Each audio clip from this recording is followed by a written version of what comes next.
Hello, hello, hello. Welcome to the stream, everybody. Hopefully, all of my microphone and sound stuff is good today. I did a bunch of tinkering because of the last stream we had. The screaming that I had suddenly got completely just lost, which I did not know until I saw the clip that Ragnarok made for me. So I am hoping that the little changes that I made will result in a much more even and even in a more professional quality sound kind of thing. One of the things that I did find out recently is that the microphone that I have is probably not the best for this. I probably want something more that doesn't pick up quite as much. I'll keep looking into that perhaps. So we'll see about that. I mean, this microphone is just something that I had before I started streaming. It was not something that I got for streaming, so it's not like I spent money on something that I shouldn't have. I got it to record my instrument, my oboe. And it's actually a really good microphone for singing, but not maybe necessarily for picking up just the voice, nothing else besides the voice. Because if you're recording music, this is something that I learned very early on in music school. If you're recording music, either whether it's your voice or an instrument, a group of instruments, anything like that, you really need a place that is like dead silent. And dead silent versus silent, quote unquote silent, are two very different things. Like this room, even alone, is too large to record just myself. It's too large. There's too much space open. There's not enough dampening. That's why a lot of people who do like vocal covers on YouTube or whatever like that, when they just start out, they're doing things in their closet. They're doing things with like mattresses covered over them. So it's literally just like them and the microphone. Stuff like that. And once you get up to a certain point, you can have like a studio that has padding around the walls or anything like that. So, and on that note, I would like to raise a toast to my new apartment. We haven't signed the lease yet, but it's on the way. So our application was accepted. We are getting an apartment that we are very, very excited about. It's huge. It's big. It's a 3-bedroom with a kitchen, a living room, a dining room, and an office. And it's only one bedroom, one bathroom, unfortunately. There's no second bathroom. That's okay though. We have been told there's a guest room in the basement next to our area where we have our laundry machines, because we do have free laundry and storage in the basement. There is a guest room right there that has its own attached bathroom. We can use that in emergencies if we really need it. We just need to let the landlord know. The landlord lives right above us. So, that comes with good things and bad things. The good thing being that the landlord is right there. If something goes wrong and it is really wrong or something, he's right there. If we're a little too loud, the landlord will immediately know and immediately complain to us about it. Oh no. So, and that's the wonderful thing, Happy Arthur. I did not have to pretend to be their mother. These people took us completely at face value. I admit fully that when I introduced us, I just said, these are my roommates, and did not clarify any further than that. Just, these are my roommates. End of story. But of course, the application process would, of course, reveal that two of the people have the same last name. I don't know what they made of that necessarily. They could have made that they're sisters or siblings or whatever, but so I bring that up because it's a 3-bedroom with an office. I'm going to have a studio. I'm going to call it my studio, not my office. I'll call it my studio. It is a studio and an office. This is both, because it's going to have my desk. But it'll also have my piano and my makeup vanity, all contained in one room. And then I can have my bed and TV and other stuff like that in my other room. It's going to be nice to have things like separated. I'm actually going to have my desk oriented in a way so that the wall will be directly behind me. So I have a bunch of tapestries that I'm just going to hang up one of those behind me instead of doing a green screen thing, because I know green screens are like a thing and you can get one and then have like the cutout, you know, invisibleness or whatever. But like, not that that's too complicated. I can do that. It's not expensive. It's relatively easy to do. It's just the way I have like all of this done, right? Looks good with the frame as is, I think. You know, tell me if I'm wrong, of course. But I think that having like a backdrop rather than having nothing. Green screens definitely do limit what you can wear. Absolutely. Yes, it's very true. That being said, I don't really have anything that's remotely green. The closest thing I have is a very dark green that probably wouldn't even show up as green. It's literally just like really dark. This is true. No stones. Well, depending on how you do it. You know, because I know the drag race setup generally has a green floor and backdrop. This would just be a backdrop. But either way, doesn't matter. I'm not doing it. Not doing it. Not doing it. So I think that honestly just having... Okay, I'm going to have to just ignore that and come back to it later. Pretend that I did not see that email. So yeah, I am planning on... I have this this really gorgeous Tibetan print tapestry. That's like... It's mostly a cream background with black, orange, and red. Like a deep red, a kind of warm orange. And it's covered in birds and elephants and vines. And it's gorgeous. And right now it's kind of just hanging up on one of my walls. It can take the place right behind me when I stream. That'll be nice. Unfortunately for our agent, this was direct between it was direct between a landlord and tenant. So no broker's fees, which is nice. I don't actually know exactly what she wants. We still haven't asked that. First, last security, first, security, whatever. But there is no broker's fee, which is nice. So that's nice. I feel kind of bad because now I have to go back to, you know, the agent and be like, hey, so we found a place. Thanks for your help. You've been great. I did already make referrals though, so because I did really like working with her regardless. Yeah, exactly. First, last security, firstborn child, blood sacrifice, find me the heart of your enemy, you know, standard stuff. This has so much foam. It tastes a little bitter this time. I don't know why. No, it's just me. Never mind. It's just me. Yeah, no, she's still great to work with, I would say. She did find some really nice places. She found what still, I would say, still is our favorite apartment so far. You know, it was that one that said no. There was the 3-bedroom, 2-bathroom across 2 floors, right by St. Elizabeth's Hospital.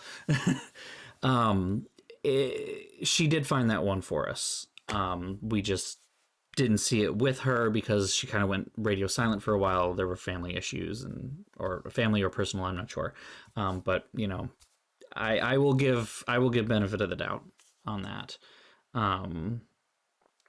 Alas, she was still really great to work with regardless. And it will definitely be very different depending on who is looking and why and where, I think, or not where, but you know, who is looking and why, and what, I guess is the better word for it.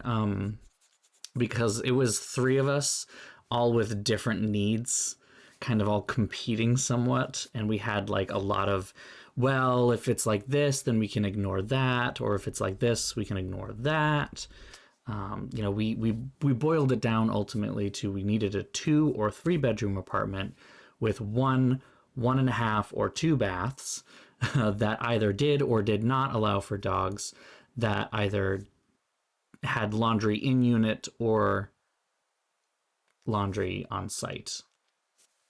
There were a lot of variables, and that's a hard thing to search for. I recognize that. Oh well. So yeah, I'm really excited. Like just excited to not have to keep messing around with this. Yeah, honestly, yeah. See, that's the thing. It's the difference between trying to juggle multiple people and their ideas of what they want and what they need versus one person. One person's a lot easier. So yeah. Now, things like the tub, for instance, that one's going to be a kind of tough one because let me put my little librarian hat on for a few seconds here. Hold on.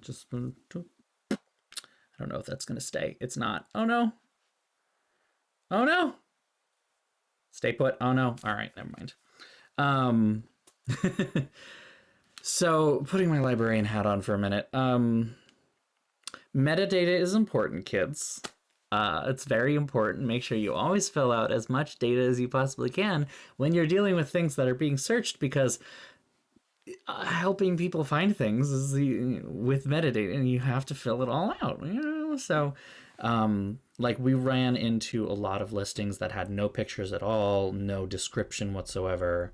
You basically were just kind of going off of whatever was in the little box filled with metadata. Sometimes that metadata would be really messy. There was one that literally said that it was a 2-bedroom, 20 bathroom. And oh no, it was a 2-bedroom, 10 bathroom. That was what it was. It was a 2-bedroom and 10 bathrooms. So it showed up on the list that she sent us that was a 2-bedroom, 1.5 or more. Because technically it was 1.5 or more according to the data that was put in. But no, it was not a 2-bedroom, 10 bathroom apartment. It was a 2-bedroom, 1 bathroom apartment, and someone accidentally hit a 0. And then other ones where it would say like laundry in unit, and then you find out, no, the laundry's actually in the basement, and this is a large building, and you're on the 3rd floor. Floor was another really annoying one, because that was another thing we had as a criteria. We wanted to be on the 1st floor, if possible. If not possible, then we just didn't want to have a floor above and below us. We didn't want to essentially be the 2nd floor in a 3-bedroom, 2nd floor in a 3-floor house, basically. Larger apartment buildings were different because they're built with more heavy materials. That way you're not necessarily hearing everything that both your neighbors are doing, but we lived with people above us, and that was really hard for a while. We didn't really like that idea. We're going to have to do it again, but it's an old Korean man. Honestly, I don't think we're going to have much of a problem living underneath him. When we were living in our last place before this one, we were living underneath a family of 3 with a 9-year-old daughter. She was lovely. She was a wonderful little girl, but oh my God, she woke up early and she ran. Oh, she ran. Oh man. And my room must have been right below her bedroom or something, because all the time. It was all the time right above me. And I'm like, I need to sleep until 10 o'clock in the morning. I go to work at 1. I can't wake up at 7 a.m. because I've only been in bed for 5 hours. You can't do this to me, please. Ugh. But yeah, no, that's the thing. That's the thing, Happy Arthur. That's absolutely it. It's we go through, as tenants, we go through so much. And you can't even lift a finger. Come on. That's why I really did appreciate having an agent that actually was really good about working with me.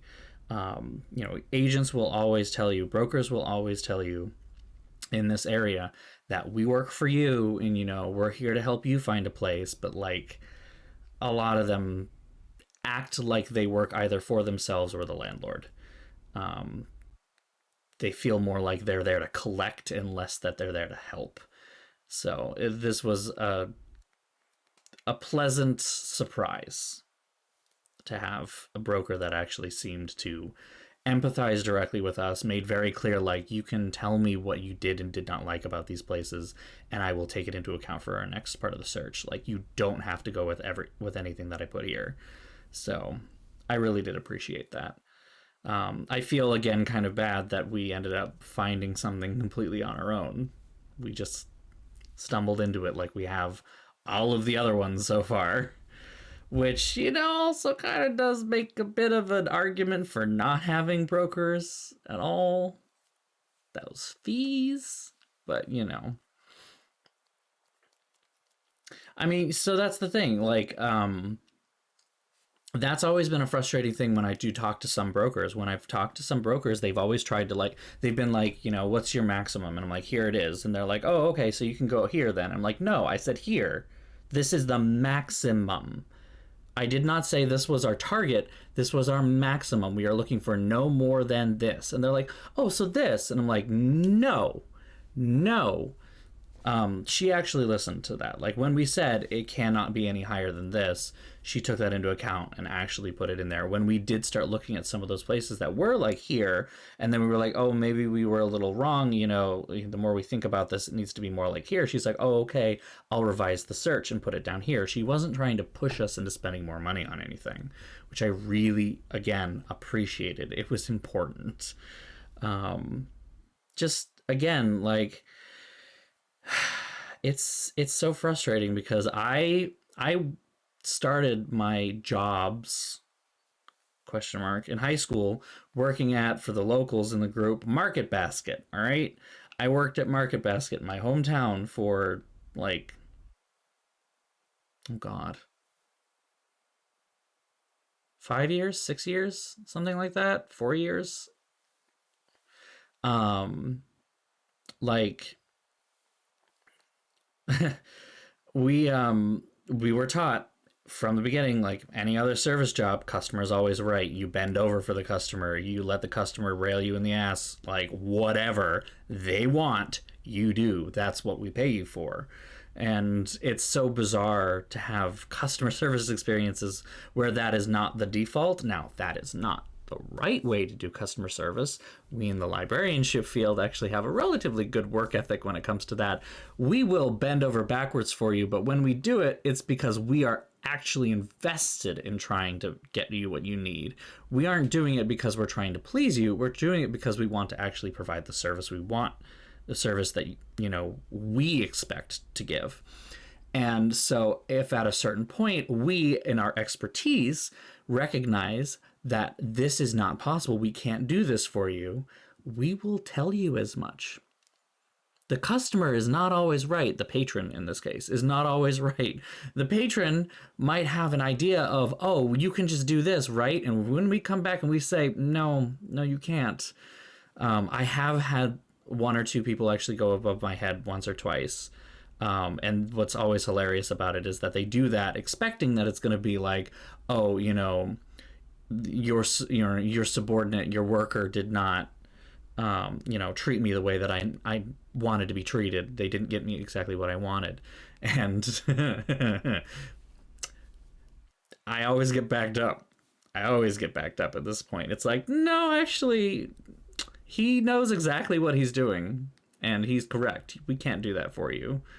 Very rarely have I been gone around, and when I do have someone go around me, it's usually because I missed something, and then I just take that and I learn from it. Simple as that, Like, we had someone contact us today trying to get a hold of a PDF scan of a score that's held in another library. Now, I took a quick look into this because usually we don't.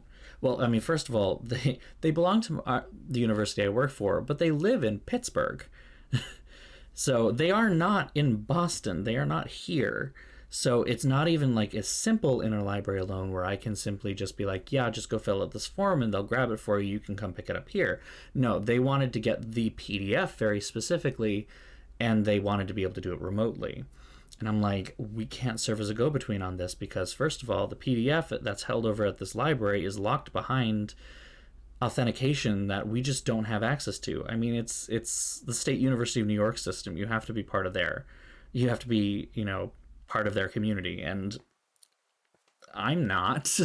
Are you? Like, your best bet is to either reach out directly to them or do what he was already doing, which was reaching out through his local library to get an interlibrary loan delivered to him physically. Like, that's honestly your better bet.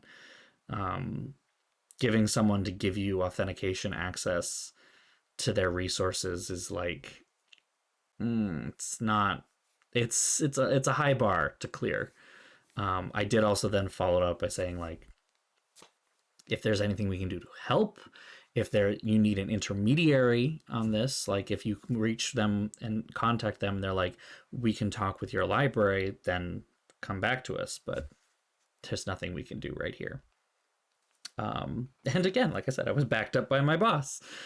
She emailed me afterwards. She was like, that was a good job. Thank you for answering that. I'm like, no problem. It's what I do. Pay me. Working in a public-facing role is definitely a double-edged sword. And the public are weird, which is why I kind of am glad that I'm an academic librarian and not a public librarian. I have had some public librarian friends. I respect them immensely because of the amount of shit that they have to deal with, honestly. Public librarians have to deal with shit. And there is a non-zero chance that I may end up at a public library at some point in my life. The one regret that I do have in my career is that a position in the music library at the Boston Public Library opened up, and I did not apply for it. Now, one of the biggest reasons I did not apply for it is because, for some reason, the Boston Public Library requires all employees to live within the city limits of Boston, which is tough.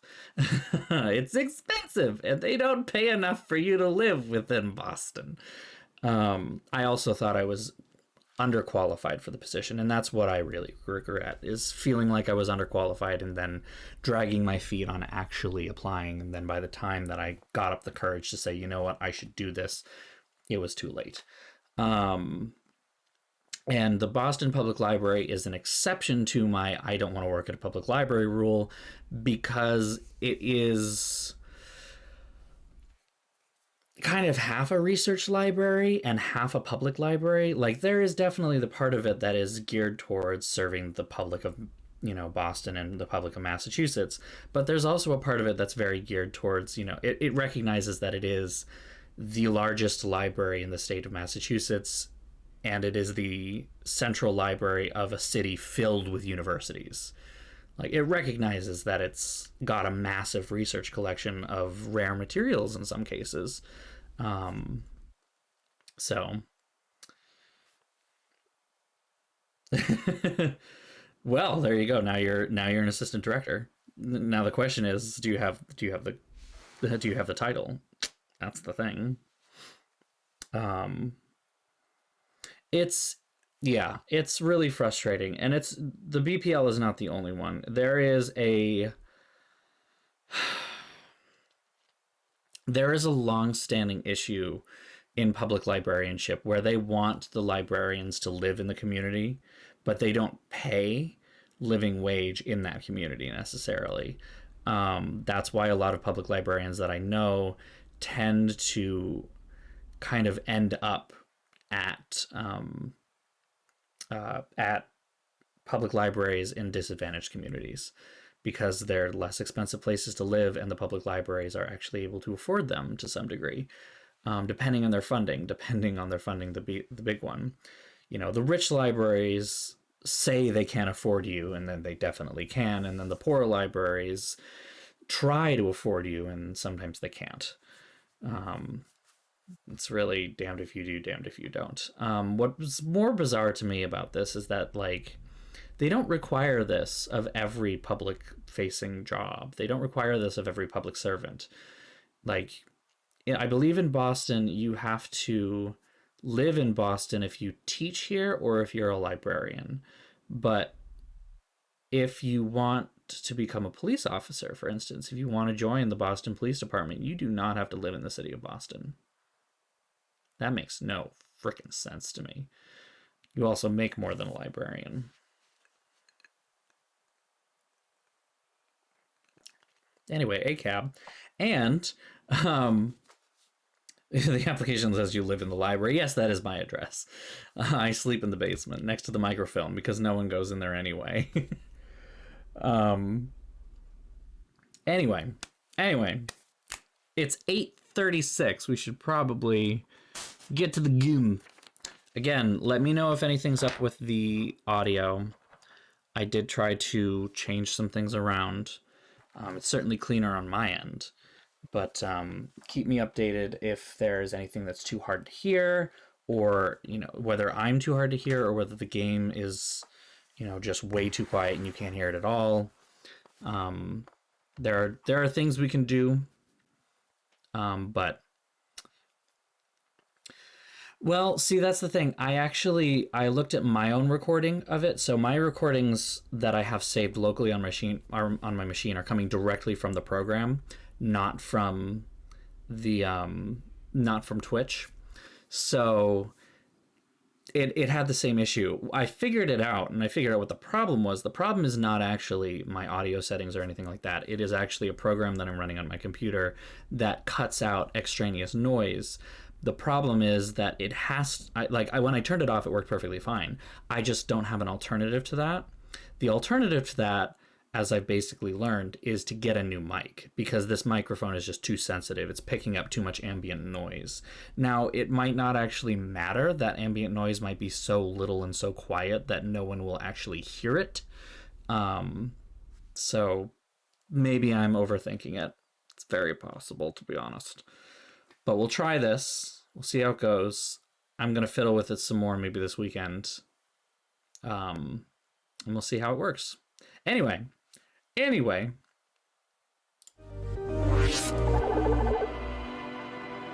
Where's the game? There it is. Okay. I was like, wait a minute. No, we can't. We need the game. The game actually needs to be here. All right. Whew.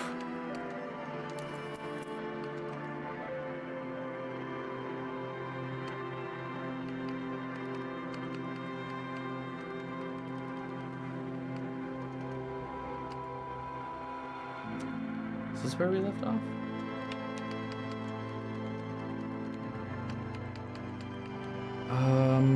Oh, no, it is this one. Okay. Of course. It makes sense that the most recent one would be at the top of the list, but, for some reason I was convinced that wasn't right. Okay. What do we have?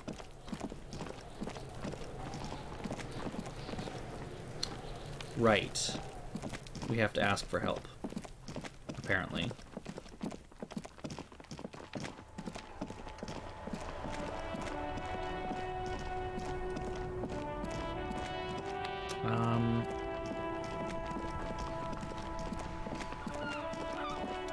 Yeah, it is kind of weird, isn't it? This game definitely puts me on edge to a degree. I certainly can't deny that. But at the same time, it's just uncomfortable. But it's not straight up, revolting. I guess is the best way to put it.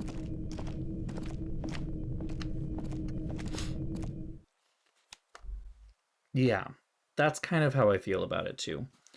I'm certainly hoping the tedium that we experienced on Tuesday will not last this time around.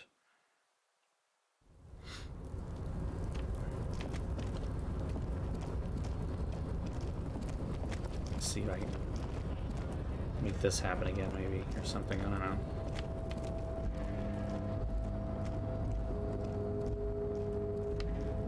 Okay.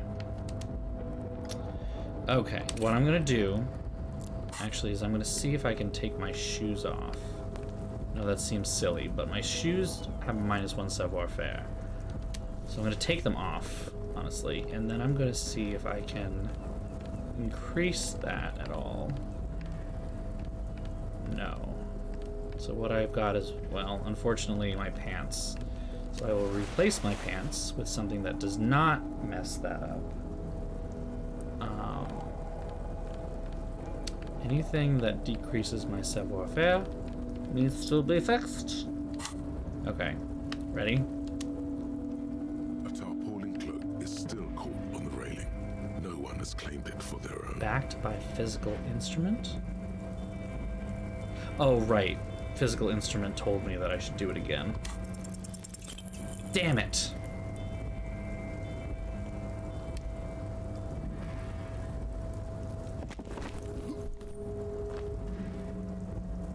No. Sure. Just be careful. Damaged health? What the fuck?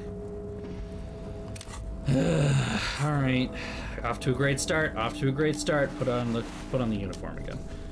Get that sexy disco man look. Ready to go here. See, I don't want to go into the harbor the other way. I just want to just 100% sneak around. Not even deal with the racist guy, the supremacist.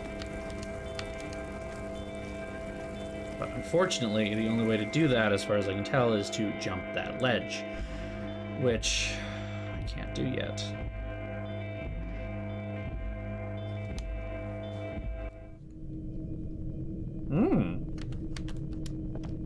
Very nice. I probably shouldn't be drinking this, actually. I'm supposed to stop eating at 8 o'clock, but I'm also down 5 pounds, so I'm gonna go ahead and say I can drink. Just as a treat. I had a good day. Okay. Maybe we try back into this abandoned building again.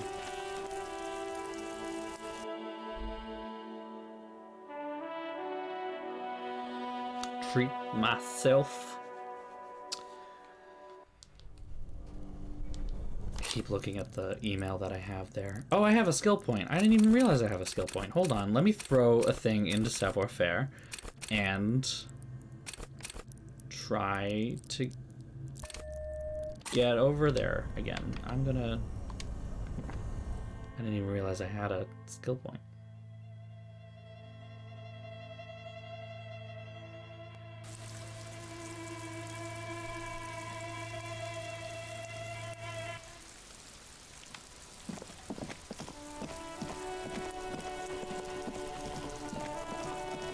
I do not know what any of that is. Sorry.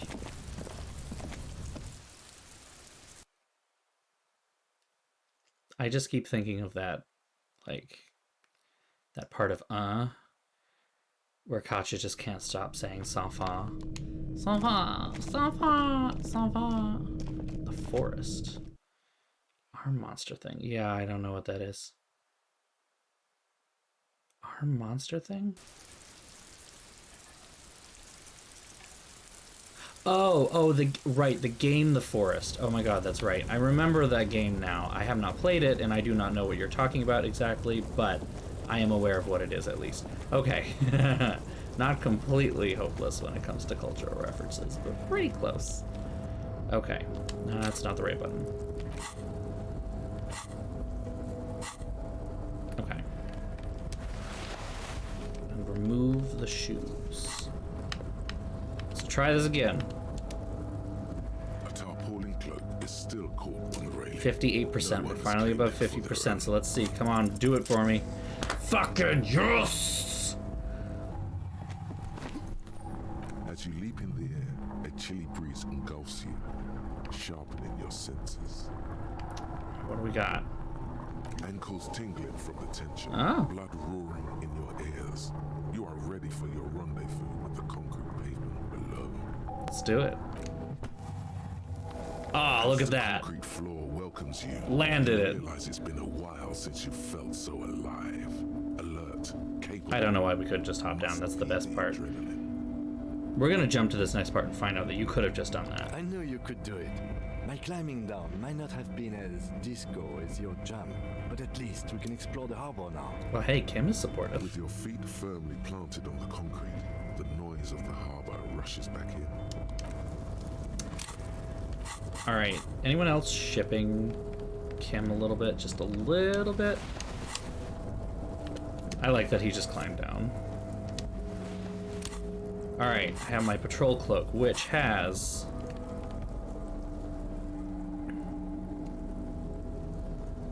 +1 shivers. Interesting.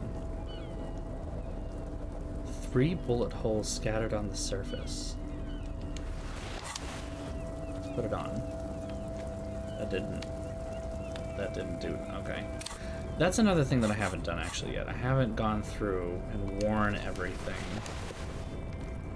yet. Just, wow, I am turning into a bit of a mess, but here we go. I just want to put things on.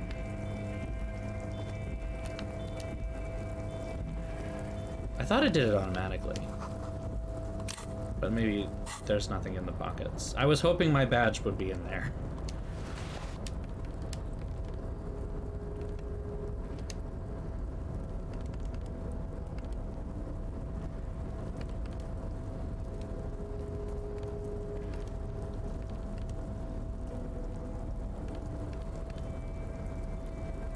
I like how the jeans and my shirt and my other pants are like the same.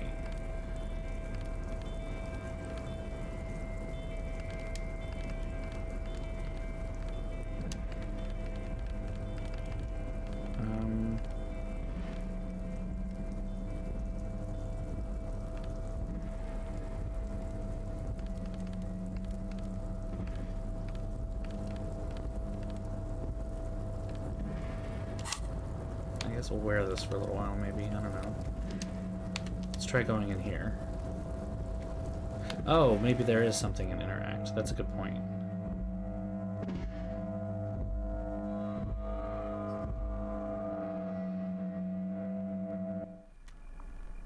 Whoa. Cool.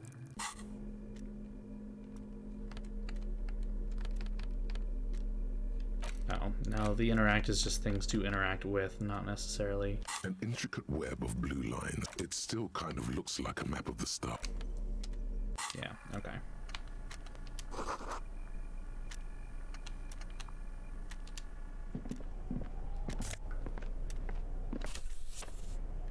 I don't know what that is.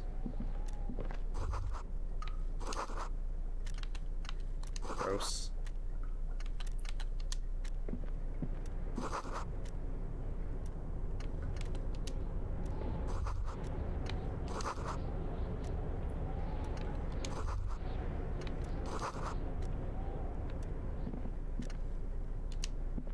On second glance, someone has forgotten to properly close one of the drawers. Well, now we have to tamper. It's unfortunate for the Union to just leave their paperwork lying around like this. Isn't it? Let's see what's inside, he thinks.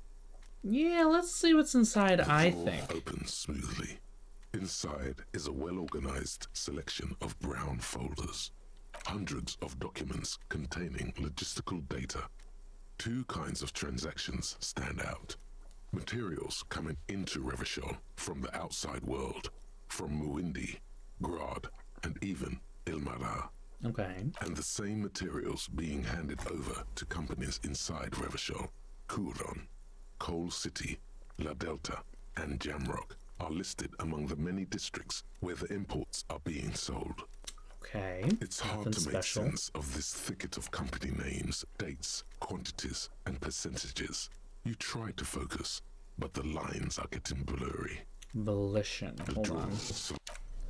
Let me check whether I have anything that boosts that. No. Anything that lowers that?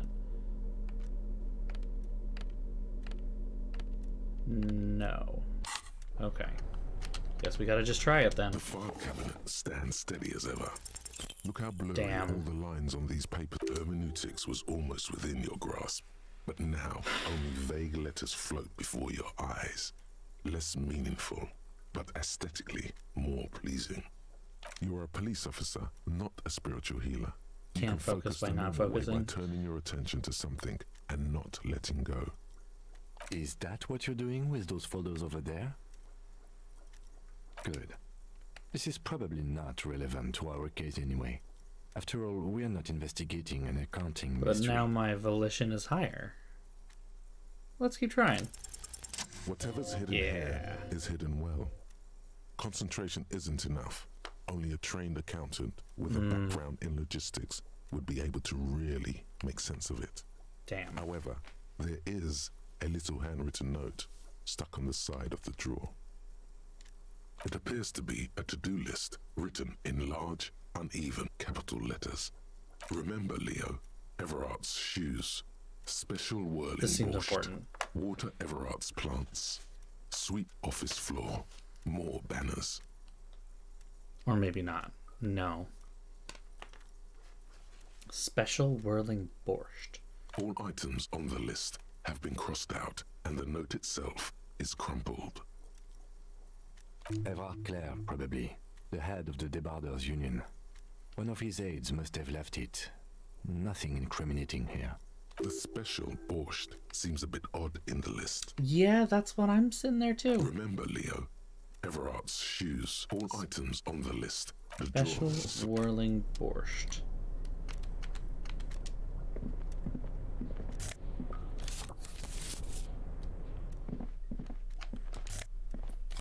Cool. New shades. Some magnesium. An imposing combination of a punch clock and a payphone is looking down at you from the wall. A note on the side says, "Tokens unavailable due to strike. Use change." I'm gonna pass because I don't want to spend money.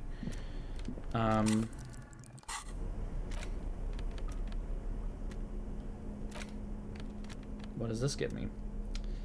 +1 visual calculus, -1 drama.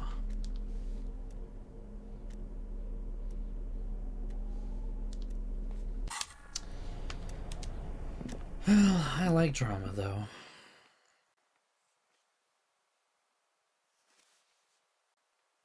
Okay. That was not particularly as awesome as I thought it was going to be. But hey, we got in. That was a big friggin' deal. Let's be honest.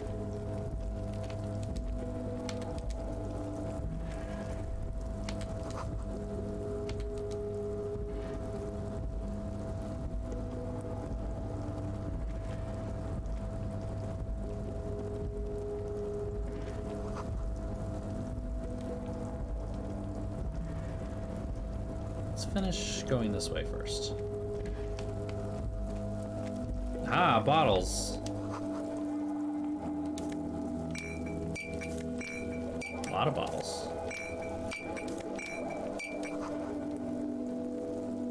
Commodore Red and Portland Pilsner.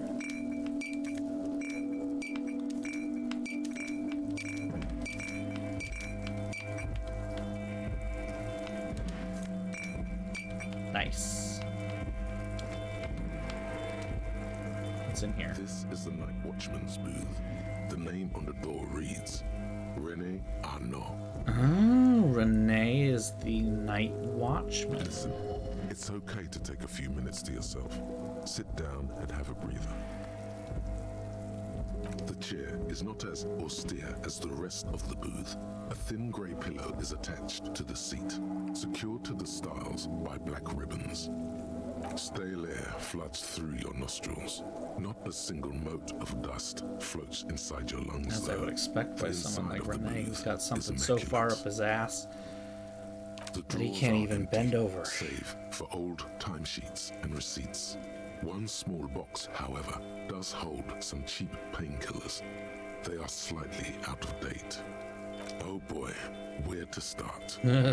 elevated risk of dementia, mini strokes, prophet's disease, sudden death, hair death, erectile malfunction, critical flatulence, watery blood, black mucus, uncontrollable weeping, increased sensitivity to la opera. I mean, that might be a benefit. Inoperable joint disorder, total spinal collapse. Maybe this was a bad idea. Yeah, we're not taking the painkillers. You stand and exit the booth. If you must. But please hurry. We are pretty easy to spot up here. Nothing incriminating catches your eye. The cabinets are clean and their sparse contents meticulously organized. There's a framed photograph on the table. Should I take that? Let's get going. The entire neighborhood can see us up here. Stop being so worried.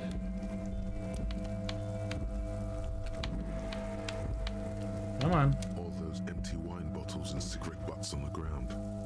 Someone partied really, really hard here. Well, yes, I think we can say with relative confidence that it was you. Oh, so that was me. Okay. Yes, this scene isn't exactly ripping with joy. Let's just move on. Alright, moving on indeed. I like how I'm just running around with my fucking bag. This is my job, alright? I just need to have my bag ready to go at all times.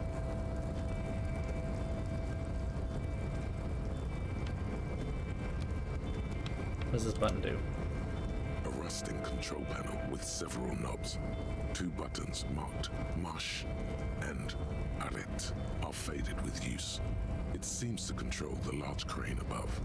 A container is attached to its hook block.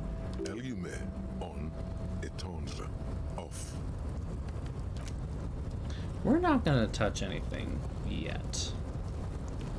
I say yet because there is a non-zero chance we may do something with it still.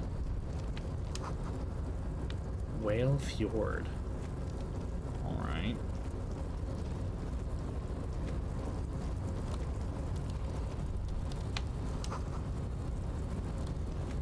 Didn't you already say that?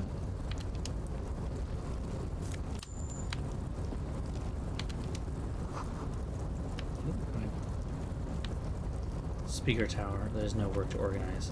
Ah, okay, it's a speaker tower. It smells like blood. Ugh. Fallen Ultra Series gloves. +1 half light.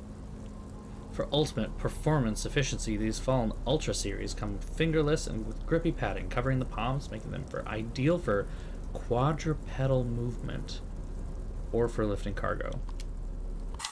Quadrupedal? Fuck.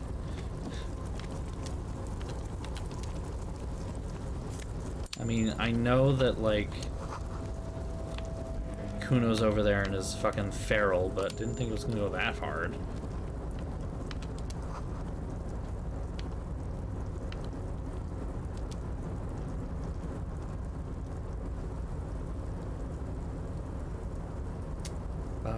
Is this guy okay? The lyrics to this container song are being made up as he goes along.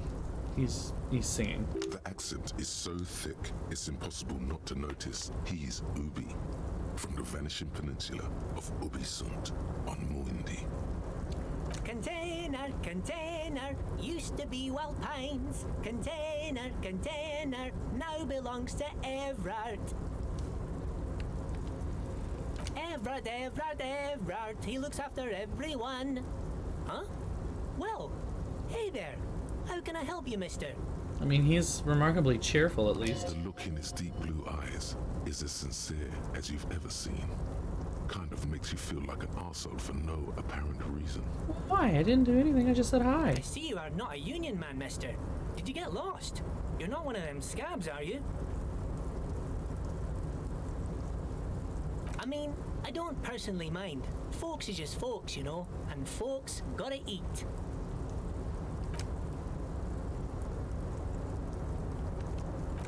I'm just making some covers for them containers here. Yes, I am. Yes, I am. So it's easier for the crane operators to spot them.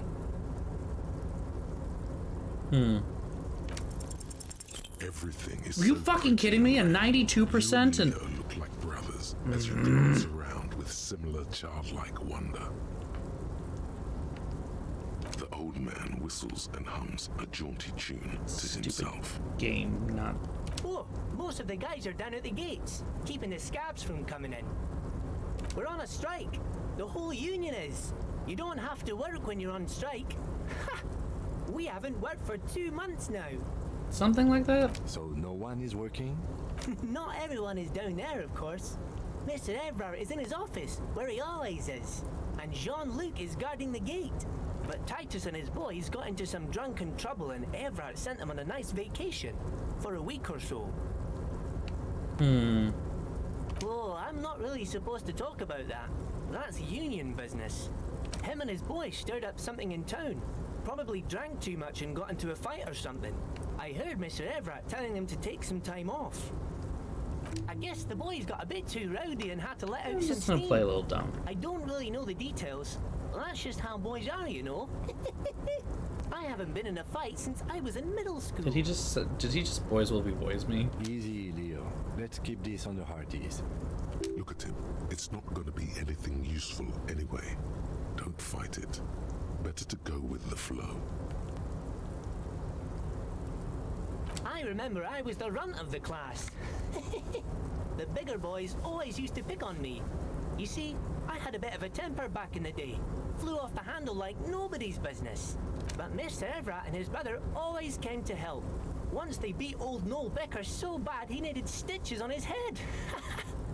Noel never started another fight with anyone after this. Mr. Evrard and Mr. Edgar are real nice guys, mister. You should go talk to Mr. Evrard. I'm sure you'll be good friends. He's friends with everyone around here. Yes. Everybody needs a job, and this is mine. I'm Leonard, by the way. Leonard Bellick. But everyone calls me Leo. I'm like Mr. Everett's right-hand man when Mr. Edgar is out of town. And Mr. Edgar's right-hand man when Mr. Evrard is away. Actually, Miss Beaufort is the right-hand man, but she's a lady.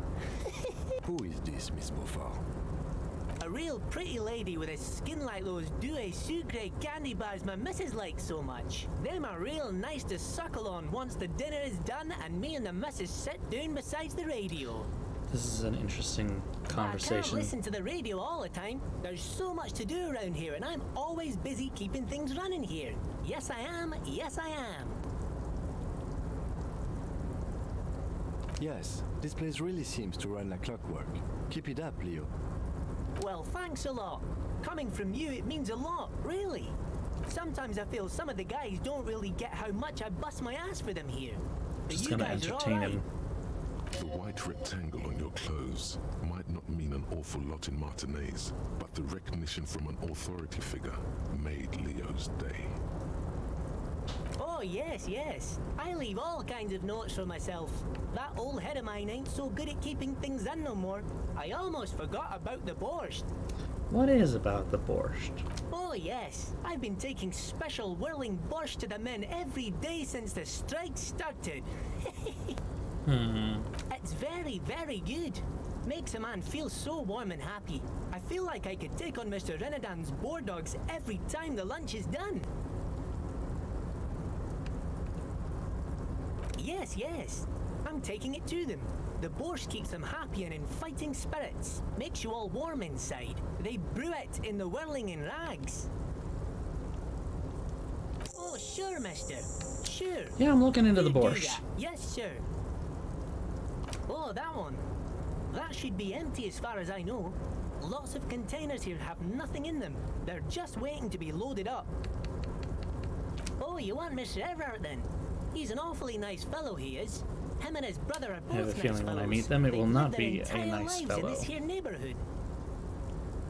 Guys like Mr. Evrard and Mr. Edgar, his brother, are real good guys. Are Made they? Martinez what it is today.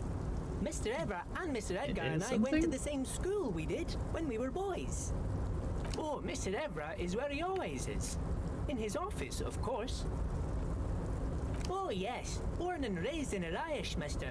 Mum had to leave my dad after he got a bit violent. Took us here to the new world. I was about 10 then. Too old to lose my accent then. People say us Ubies are up to all sorts of trouble with sheep and other animals and whatnot. Welsh. I just want you to know there was never any of that where I come from. No, sir. Those are just nasty rumors. Thank you for clarifying that, sir. Thank you. Bye-bye now. Matt, I failed that check still.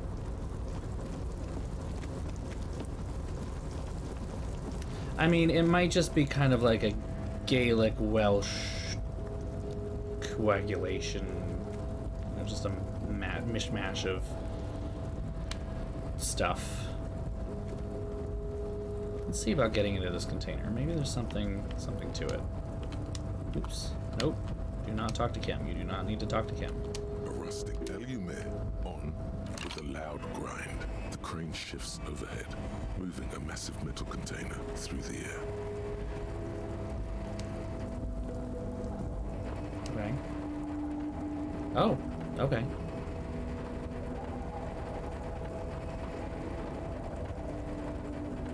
Still don't really know what it's doing.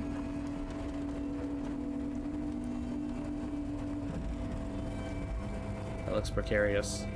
And with a surprisingly quiet thunk, the crane places the container down. The harbor sleeps as the strike rages in the distance. The crane can rest again, now that its purpose has been fulfilled. Moving this container, of course. For this purpose it was built. For this purpose it has acted, and now it will rest. I can't see how that was worth the wreckers, except for seeing the crane in action, which I admit was satisfying. You liked it. You liked it. You liked it. Unfortunately, that one was a red check. It can only be done once. White checks can be done Just twice. one of many in the Or, yard. well, not twice. They can be done until you win them. Excuse me. Yeah, it sucks. I'm very mad that I missed the check that I had a 92% chance to win. Is this like your thing with that wall again? You do? Because I don't. There are a million containers here. Why are you fixating on this one? You just picked one out because you wanted to interact with a cargo container. Hey, I'm not a We are child. not here to interact with containers. We are here to get the body down from the tree. No reply. You attempt to turn the handle, to no avail. The doors seem to be mechanically locked. To your left, the lieutenant considers your actions with some puzzlement.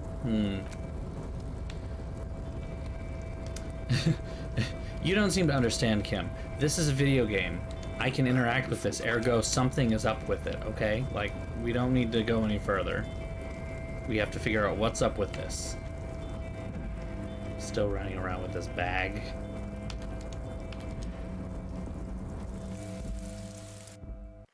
Alright, what do we got?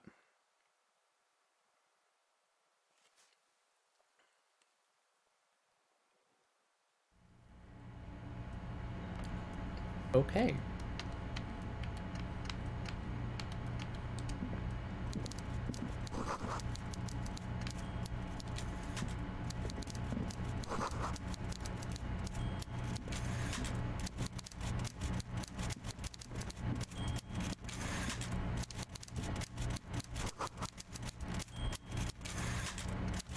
Taxidermy fish that tells time. Odd. Before you is Oh, the boy. walrus of a man seated behind a large desk. He looks up from his work. not He just the gave me a least finger bit gun. I surprised hate him to already. see you. With great effort, he straightens himself up in his chair, yet says nothing. He simply stares at you. Let's get straight to business. There's a dead body in a tree. Welcome, Mr. Dubois, Mr. Kitsuragi. It's good of you two to Dubois? stop by. Please, have a seat. I have a last name. I'm Everard Clare, head of the Debarders Union here in Martinez. I'd offer you my hand, but unfortunately my health prevents me from getting up. You understand? He looks extremely comfortable. The tiny folding chair, on the other hand, looks like a torture device. You go ahead, detective. Whatever he has in store for you, it can't be good, he thinks. I'll do my best. Forget about that. What's with this Dubois stuff? You're getting some seriously bad vibes from that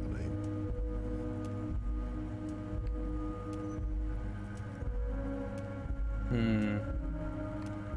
How conciliatory am I going to be? I'm going to stand. Please, Mr. Dubois, let us converse in a civilized manner, as equals. Take a seat. I insist. Excellent, Mr. Dubois. Fine. I can see that you're a reasonable man, and reasonable men can be of great use to one another. So tell me, how can the head of the Dubois Union help a representative of the Revachol Citizens Militia today? The chair you're sitting on has got to be the most uncomfortable chair in the world. It's violating your backside. Well, it literally damaged my health. By the way, I heard you got a rather rude reception from a certain Lawrence Gart. Some people have no manners, it pains me to say. This should take care of that nonsense. It should be sufficient to cover your expenses for a few days and patch over your differences with a cafeteria manager. Go ahead, take it. Wow, that's 25 real. That's good money. You need it. He's giving me money.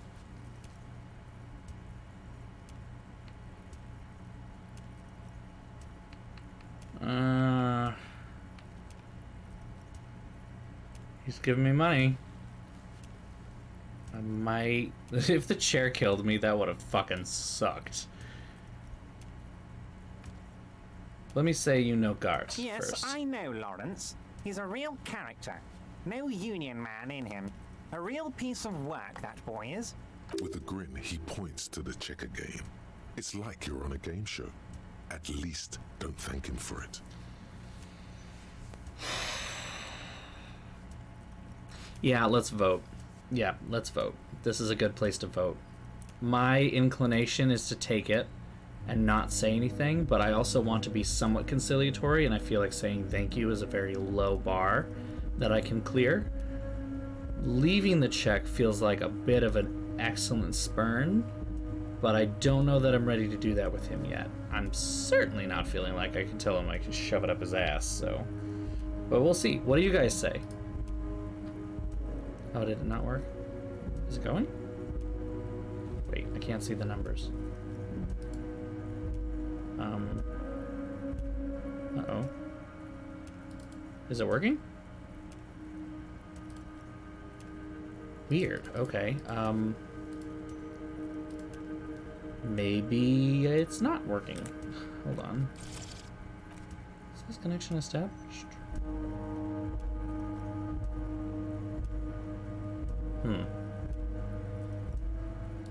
Let me try running it again. Hold on. This is weird.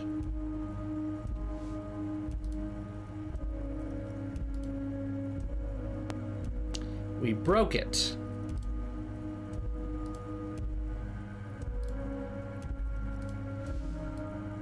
Get a new code here. Completely new.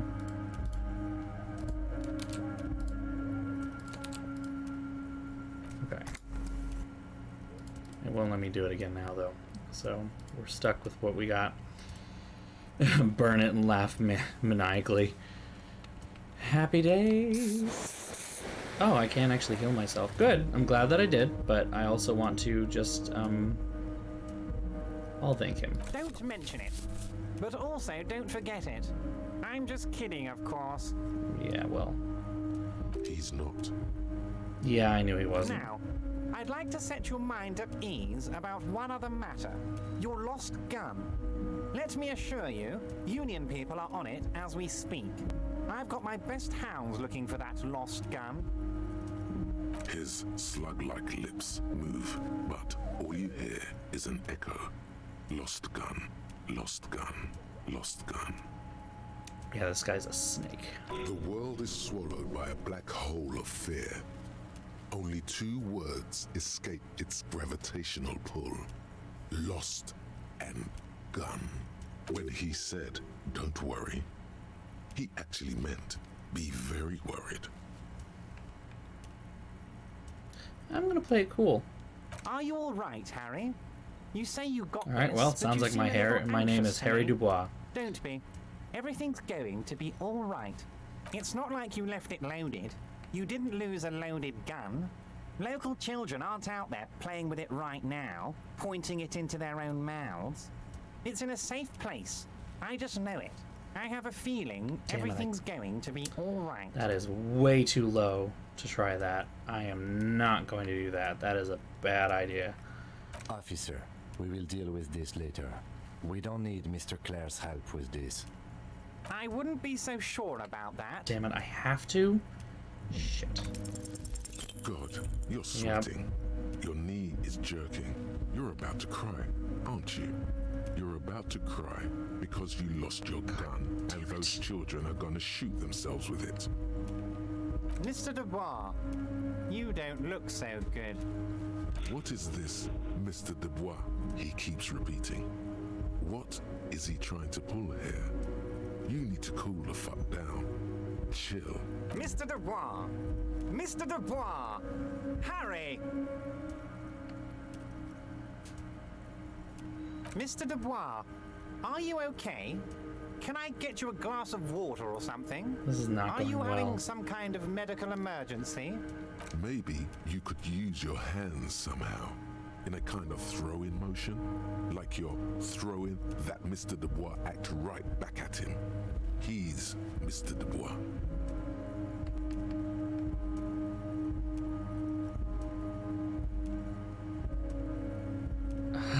Okay, this is gonna go well. What an odd demonstration of... you got me, Harry. I don't even know what. As entertaining as it was, I'm afraid we're wasting our time. And I'm an extremely busy man, as I'm sure you are too. Okay, enough. We are here to ask you some questions pertaining to a murder investigation. Quick, here's your window. Get yourself together and ask him questions. Police officer questions.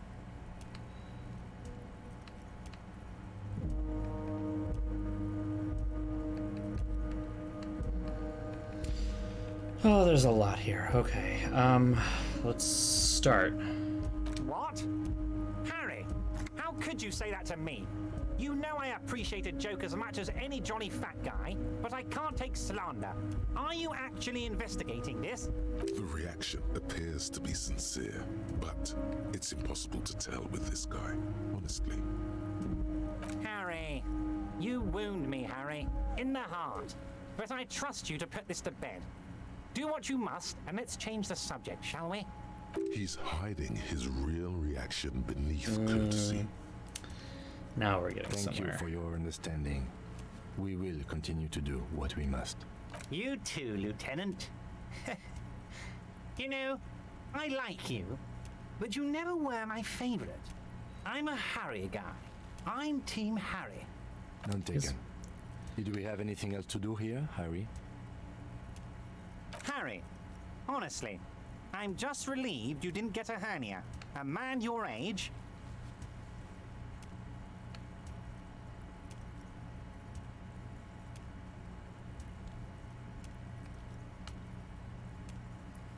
This is so interesting. I too am surprised by the resilience and athleticism of this tool that I have been provided with. Yes, Harry. You are obviously in peak physical condition, and I salute both your initiative and your physical prowess. Very impressive, Harry. Very. Anyway, I assure you, I am a very well-informed man. Information reaches me before I even get the chance to request it. Of course, let us dispatch with the formalities. You call me Everett, I call you Harry. That's what the hanged corpse called you, Harry. My God, so it's true.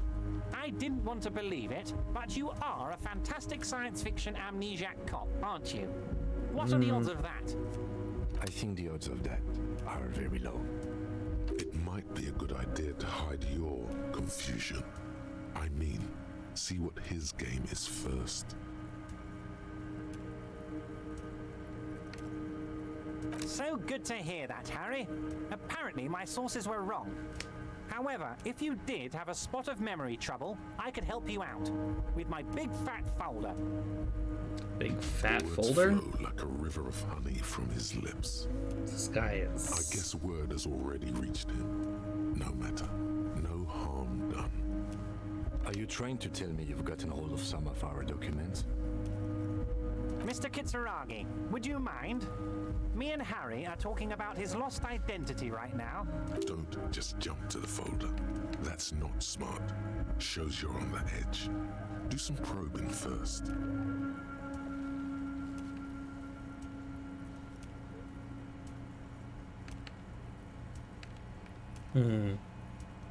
Well, Harry, if I were to sum you up in one word, it would be apologetic.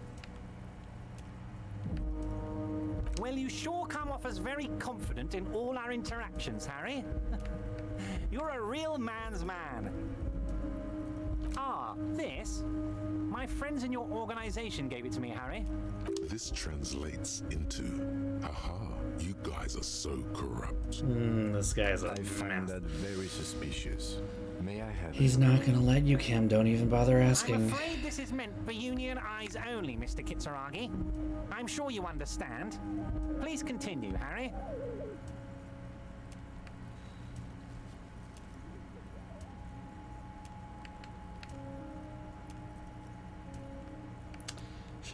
I should try it.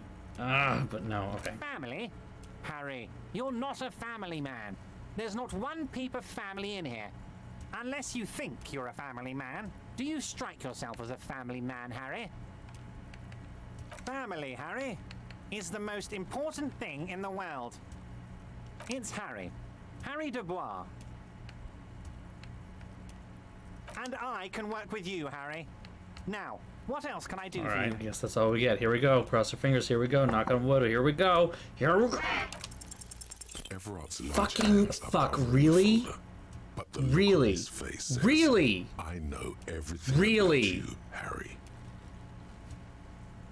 What the fuck? No, that... What the fuck? It was a 92... What the fuck?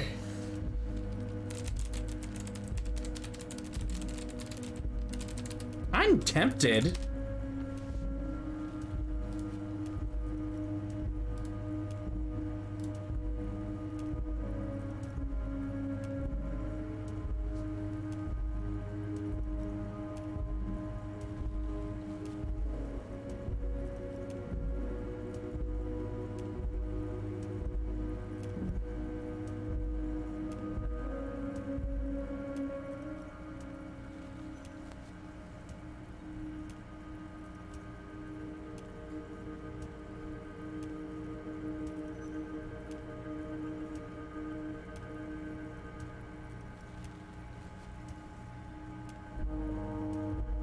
This is bullshit.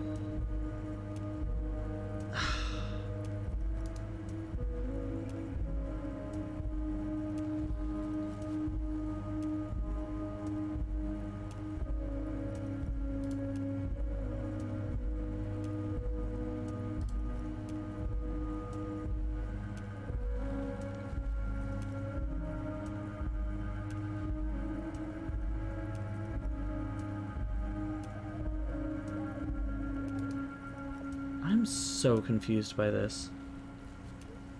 I'm so annoyed by this.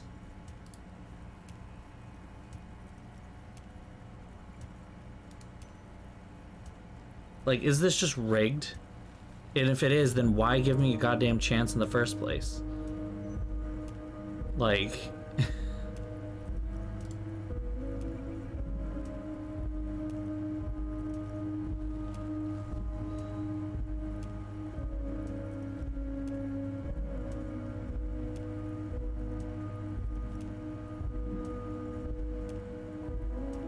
Then what the fuck? Why is this game hating me so much? I am gonna fucking...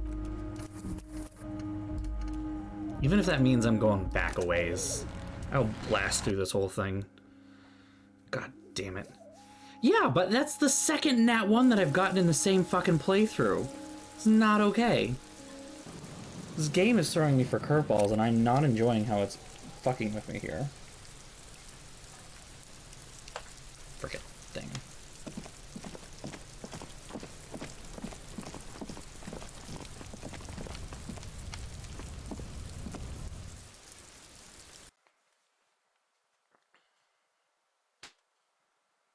Like, my frustration from Tuesday is carrying into Thursday now, and I am not appreciating that at all. Like, the other thing that annoys me, too, is that it doesn't actually show me the roll. I just know whether I pass or whether I fail. So I have no idea what this actually means. I just know that I have a certain amount, and then it just fails or not. I mean, I've talked about this with my roommate. We both play a lot of tabletops, and honestly, this is the problem with having a role-playing game that is automated, because when you are working with, hold on, I have to change things. That's right. Give myself the best possible chance here. Hold on, here we go. A tarpaulin cloak is still caught on the railing. Okay. No one has claimed it for their own. We don't even have to change it. As you leap in the air, ankles tingling from the with All right.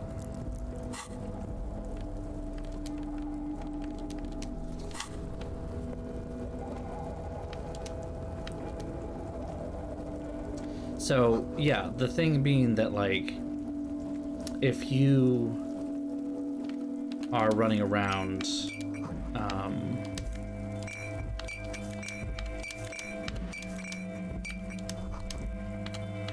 all those empty Well, yes. okay. In an actual, like, tabletop game, in an actual role-playing game, your DM has flexibility to allow things to continue anyway, even if you fail a check. And then here in this one, like, it is just a binary. You either fail or you don't fail. There's no mitigating, there's nothing else. The chair is not as stale air floods. The drawers are empty. Save. Oh, maybe this. You stand and exit. If you must. Nothing incriminating. Let's get going. Okay. You're caught up. Here.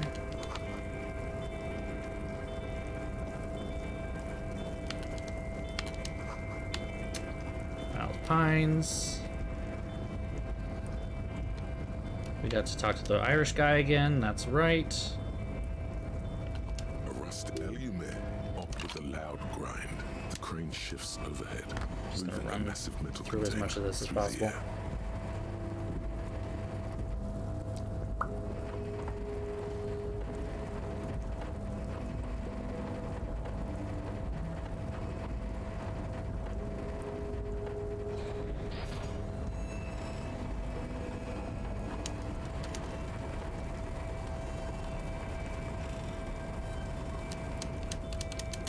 Move no screech of metal when you push the button. The crane does not return to it. Okay.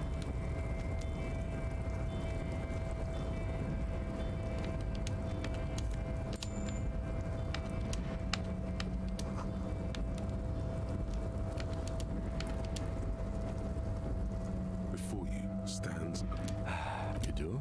There are a million containers here. Why are you? There may very well. We're not here. no reply. You turn to your left. Okay. Moving onward.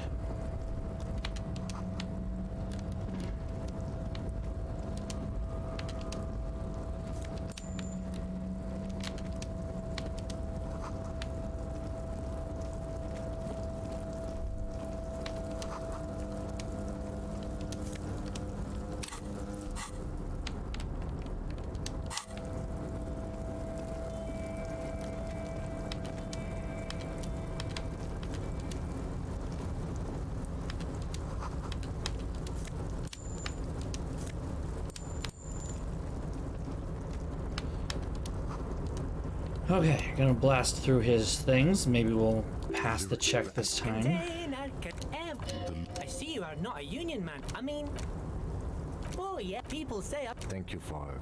oh, I'm just making some covers for them containers. The containers And I in win the it this yard time. are green in Wild Pine's livery, and the mountains rising behind Leo is all red in Union colors. It's like some red infection was spreading outwards from the container yard's core. No, not really. Miss Everett doesn't tell me all the big things. Says I go and tell them to everyone. Yes, they are hiding it from the inside. All the red containers have to... Yeah, it might not be a bad idea, yeah. Oh, no trouble at all, mister.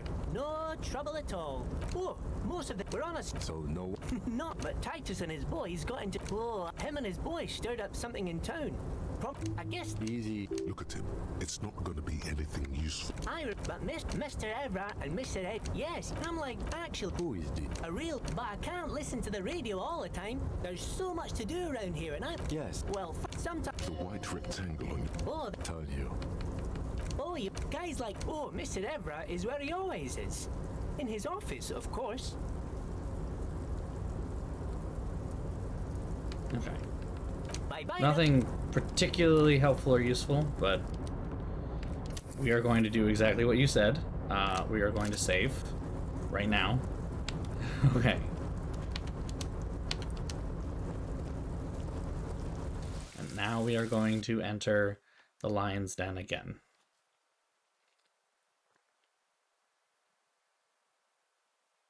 We will not sit down in the chair. That is numero uno. Taking the giant check hurts us, so maybe I will not do that.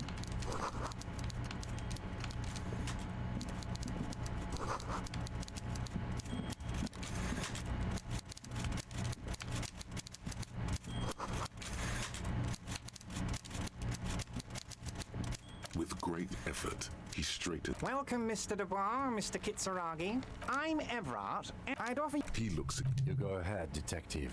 whatever he has in. Forget about that. What's with this Dubois stuff? You'll get. Please, Mr. Dubois. Let us... very well, Mr. Dubois. I respect a man with strong convictions. I, too, have convictions. One of which is that I will not engage with any man who won't face me at eye level. Should you find yourself more amenable in the future, I'd gladly resume our conversation. But until then, I'm afraid Literally? I must ask Really? you to leave. You're no Titan affiliation, buddy. He's got you in a fork. Sit down or leave. Damn it. Mr. Dubois, please, Mr. Dubois. Very well, should you... You're no Titan affiliation, And I buddy. lost it He's again. got you in a fork. Maybe if I try a totally Mr. different... Dubois, please, Mr. Dubois. Let us... It's nothing. Yes, that's probably right. I have It's to. nothing. Forget about it. Excellent, Mr. Damn it. Dubois. I can see that you are reason. So tell me, how can the head of the Debarders Union help arrange... The chair. Oh, by Yeah, the it's way, uncomfortable. It should be... Wow, that's 25 real. That's good money. You need it. Okay, okay. I respect a man with principles. No handouts, then. Now, I'd like to set your mind... The world Lost is gun, swallowed lost by gun. all he said, don't worry. He actually meant, be very worried. Are you all right? It's not like you left it loaded. You didn't And lose a that doesn't loaded actually gun. change anything. Local children aren't out there playing with it. I Who think... does this guy think Holy you shit. are? Ronnie the Rookie? Holy You ain't shit, got wait a minute, what? Lost gun, or unpaid bill, or forgotten name. Oh my god, okay. Cop. You're probably The game is taking pity on me. the GM saw how much I was angry and decided, okay.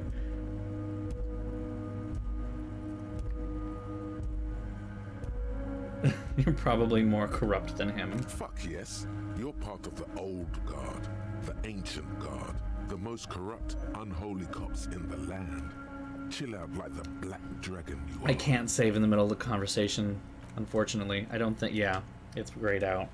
I gotta just roll with it. Man does the same, sinking deeper into his chair than one would think is physically possible.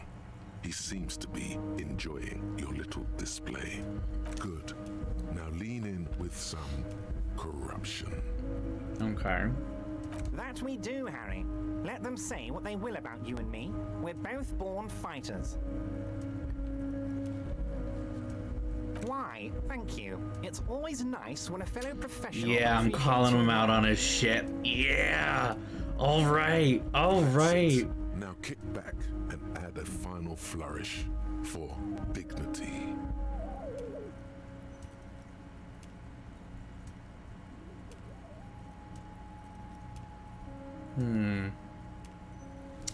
Alright, this sounds like this is going to be a place for a vote, so let's put it to a vote. Everyone ready?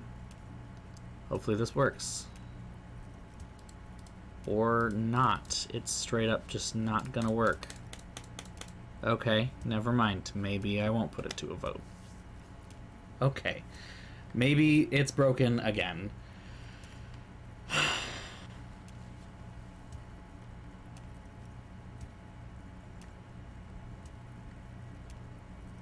We got 2 for 2, 1 for 1. Anyone else want to weigh in? I don't know, I'll count to 15 like the thing. Okay. So we got 2 2s, 1 1, and 1 3. And I have 5 viewers, so if one more of you chimes in, then we're good. But otherwise, looks like we're going with number 2. To help you grow your horde. You strike me as a reasonable man, Harry. I like that in a lawman. Let's cut to the chase, shall we? What can Everard Clare do for you? I think we'd like to ask you a few questions. Don't you think so, Detective? Whatever you do, don't ask him about the gun first. You don't want him thinking you're scared. Alright, let's put him on the defensive then. What? Harry! The reaction we're gonna jump appears into to be this. sincere, but it's impossible to tell with this guy. Let's lie this time. I know Kim's not happy, but I'm not actually going to take a bribe from this guy. And I'm not actually going to help him at all, because I don't like him. I'm calling him out as shit. Game knows game. Simple as that. You've hurt me, Harry. Me, a friend. But you know what? I trust you, like I trust all my friends. And I know you'll never talk to me about this again, because you don't want to wound me. So do what you want, and let's change the subject. He's hiding his real reaction beneath courtesy. Thank you for your understanding. We will continue to do what we must. You too, Lieutenant. None taken. Do we have anything else to do here, Harry? I'm going to skip over the how we got in thing. You might have noticed there's one hanging on a tree behind the hostel cafeteria. Oh my. Don't take this question personally, but why would I get involved in this matter? Mr. Clare, the man was hanged with a cargo belt. A steel-reinforced cargo belt. It's safe to assume the Union had something to do with the murder. Besides, getting the body down would benefit all of us. It's a stain on the neighborhood.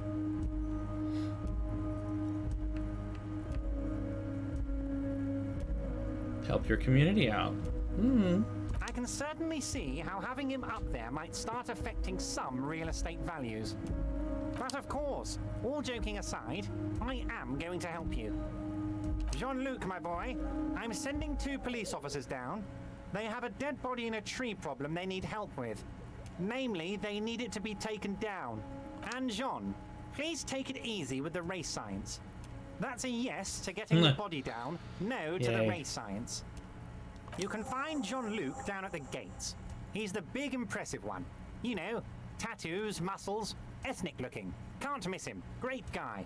Ethnic looking? Lord, this is just like bad on every side. Holy shit. Okay. All right, I guess we're gonna jump into the whole. No, let's keep going. Let's keep going with something else. Yeah, everybody just suck in this game. Oh, of course. That's your main thing here. That's why you're in Martinez. I know everything that goes on around here, and I would love to help you, like I'm helping you with the body. I mean, it's no secret that the lynching is connected to the strike. So much to talk about. Honestly, It's been weighing on me so heavily. I understand you need to interview me. But there's a thing that's been keeping me up at night. I want to talk about the hanging. I mean, if we could just calmly talk, exchange information, we could blow this thing wide open. For what price? Yes, that sounds good. Let's do that. Thank you, Kim. But I can't think straight with this thing weighing on me. You're police officers, aren't you? I have a crazy idea. You guys are basically door-opening machines, incredibly talented at opening doors. And I'm sure you're going to open this one with flying colors, Harry. This really is very simple, and there's nothing shady about it. Right. An excellent opportunity presents itself, sire. You could win the trust of the arch-liar, pretend to play into his hand. Then, should you wish, bend his efforts towards your own. Thank you, Drama, for telling me exactly what I was going to do from the beginning. You are quite welcome, sire. Oh, no one's. It's just a weasel. A weasel lives there. Nothing for you to worry about. A loud blabbering weasel. When weasels feel no one is watching, they start acting foolishly. Just go there, unlock the door, and leave it open. It's been such a burden on me, Harry. I just want this to be over so I can discuss business with you.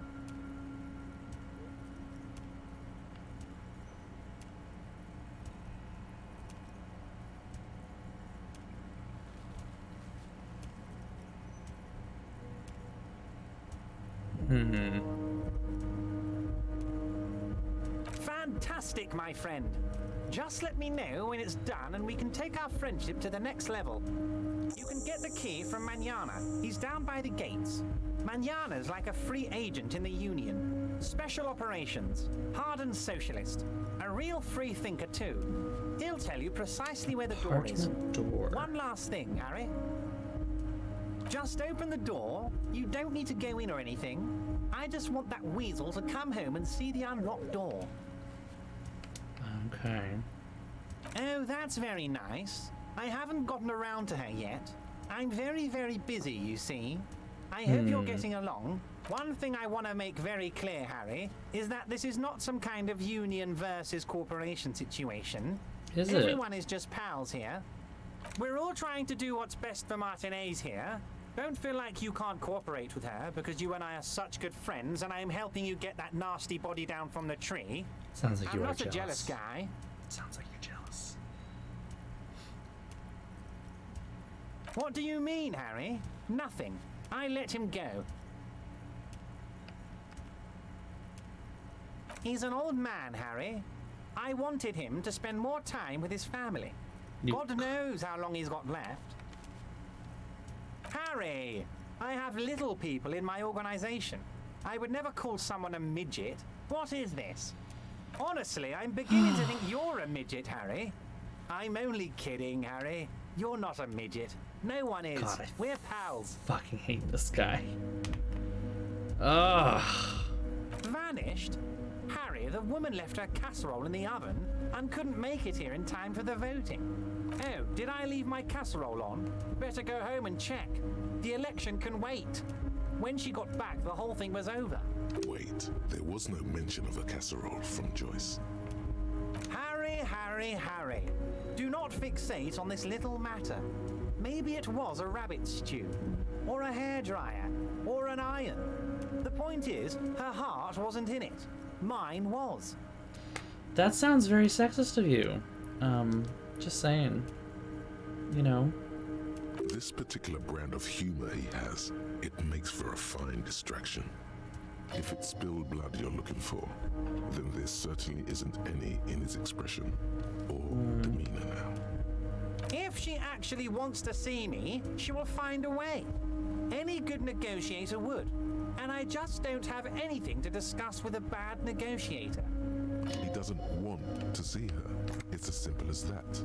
Of course, Harry. Let me just assure you one more time. It's perfectly okay to share anything we discuss here with this Joyce. This is a completely transparent organization. No, it's pretty I have fucking no interest opaque. in what she is doing, but I myself have nothing to hide. Your business is your business, and I respect your privacy. Just remember, none of this is secret. Tell her about all of it. My brother's picture, my singing swordfish clock. Tell her how overweight I am and how I'm helping you find your lost gun. Tell her about everything. Everard doesn't mind. It is rather interesting to tell people things about each other, isn't it? It was nice telling him about her right now. My dear Harry, there are literally millions of containers in this harbour. I couldn't possibly remember what's in all of them. Harry, you smooth-talking son of a bitch. Time is a precious resource, and I don't have enough of it to count containers with you. Smooth talking. Maybe that's the way to go about opening the container. You should at least try convincing it. Convincing it, sure. Okay. Harry, honestly, I'm just relieved. You did look like you were gonna collapse and die when I told you about your lost gun. Anyway, I assure you, I am a very well-informed man. Information reaches me before I even get the chance to request it. Yes, your lost gun. My best men are on it. They're turning every stone, searching every playground, asking kids, grandmas, everyone. Your gun will be found, Harry. Let me assure you of that. It's just a matter of time and effort. The only way to find it seems to be working with him. He might even be holding your gun hostage. Hmm.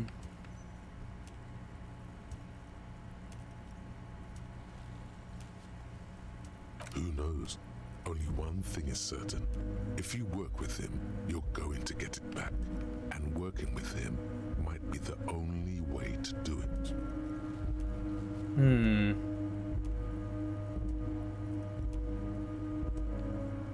Yes, thank you for the hot tip regarding your lost gun, Harry. My men have indeed factored in that you pawned it. Now please, let the professionals do their job. Kick back, Harry, relax. I have great guys on this. You focus on what's important. Building our relationship for the good of Martinez. It did not come as a surprise to him. He might actually not be bullshitting.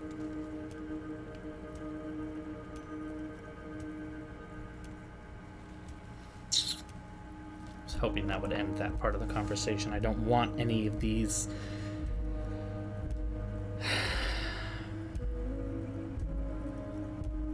Because if I say I will not be blackmailed, he's going to come back at me and basically just say that I would never blackmail you. Of course, I would never do that. Friends don't do that, or whatever.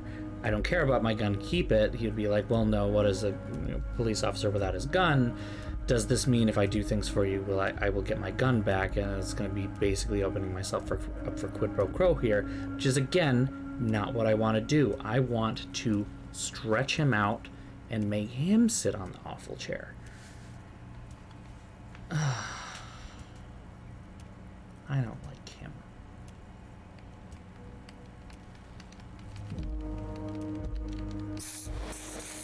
Oh, whoops, I accidentally hit. Well, I healed, just in case I didn't need to do that, but whatever.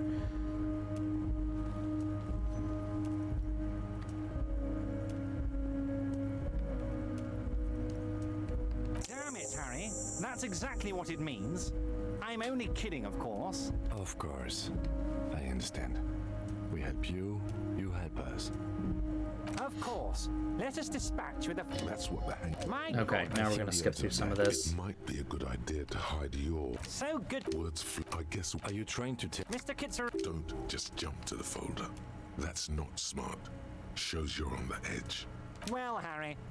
Well, you sure come off as very family. Harry. Family, Harry. It's Harry.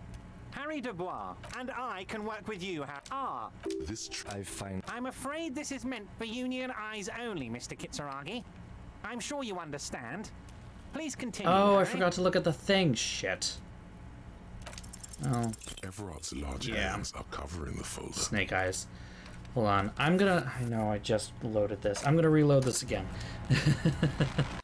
Sorry. I didn't go into the the office. I know, the 3%.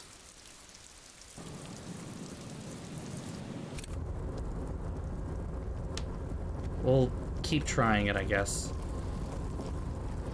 See what happens. Might get lucky again. Unlikely, but...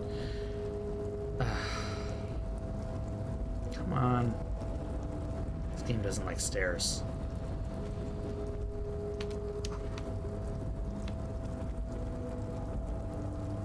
Can't believe I forgot about this. Stupid.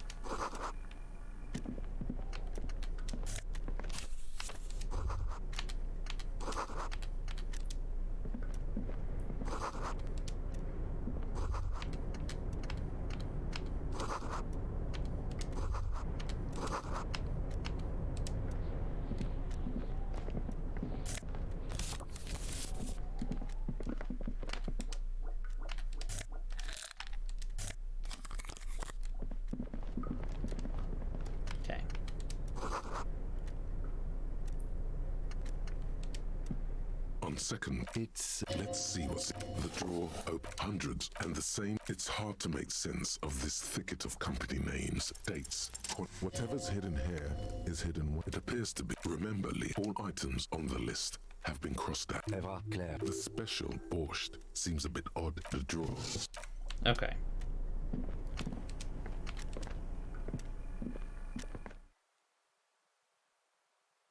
Another thank you. Agile ramshackle goldfish planking. Between a rock and a hard place and another rock. Ugh, so many rocks in this game, let me tell you though.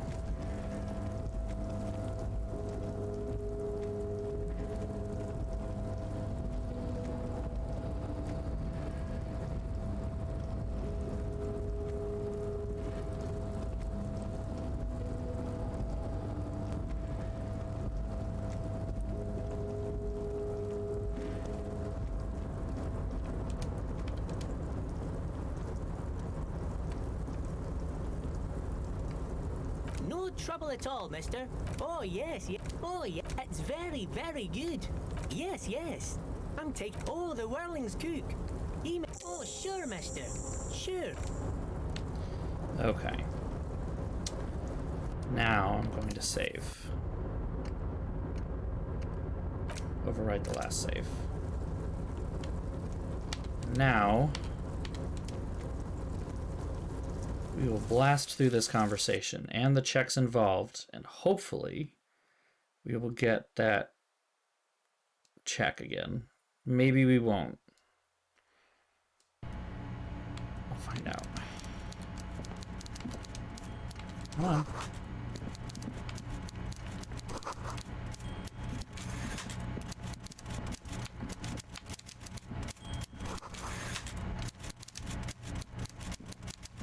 With great effort. Well, I'd offer you... He looked. You go. Whatever. Forget about that.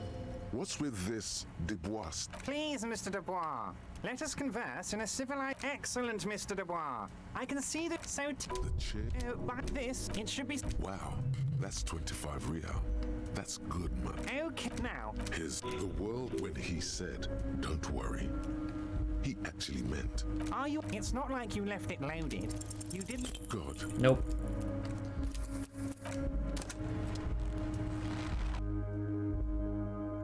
We might be here for a little while. It's totally possible.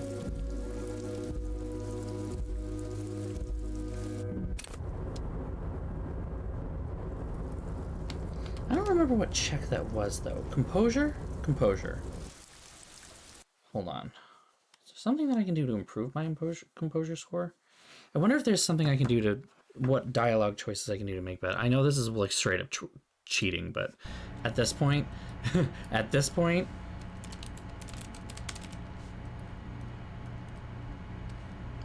Compose yourself, sire.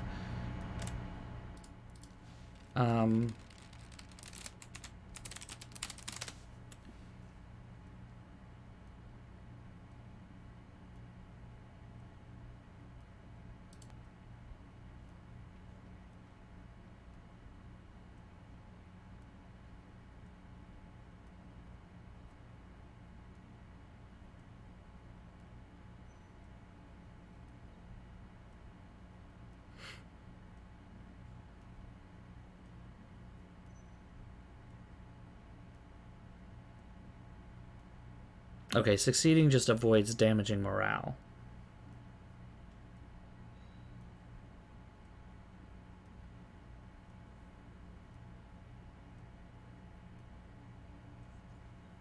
Okay. This is not actually that important of a conversation, it seems. Okay.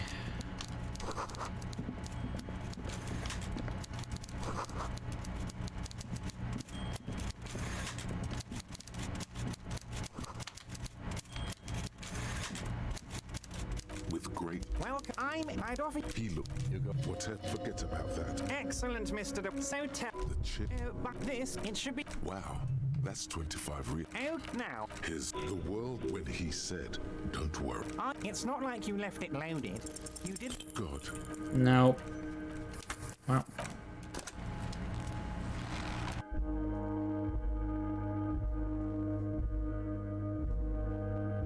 I can put another... I actually have a spare point right now that I can put into composure.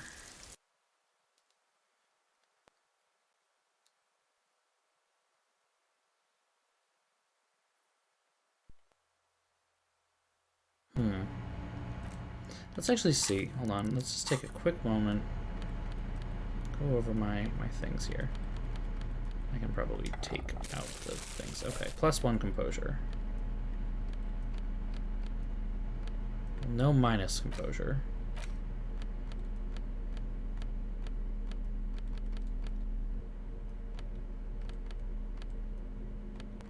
Nothing in general. Alright, moving on.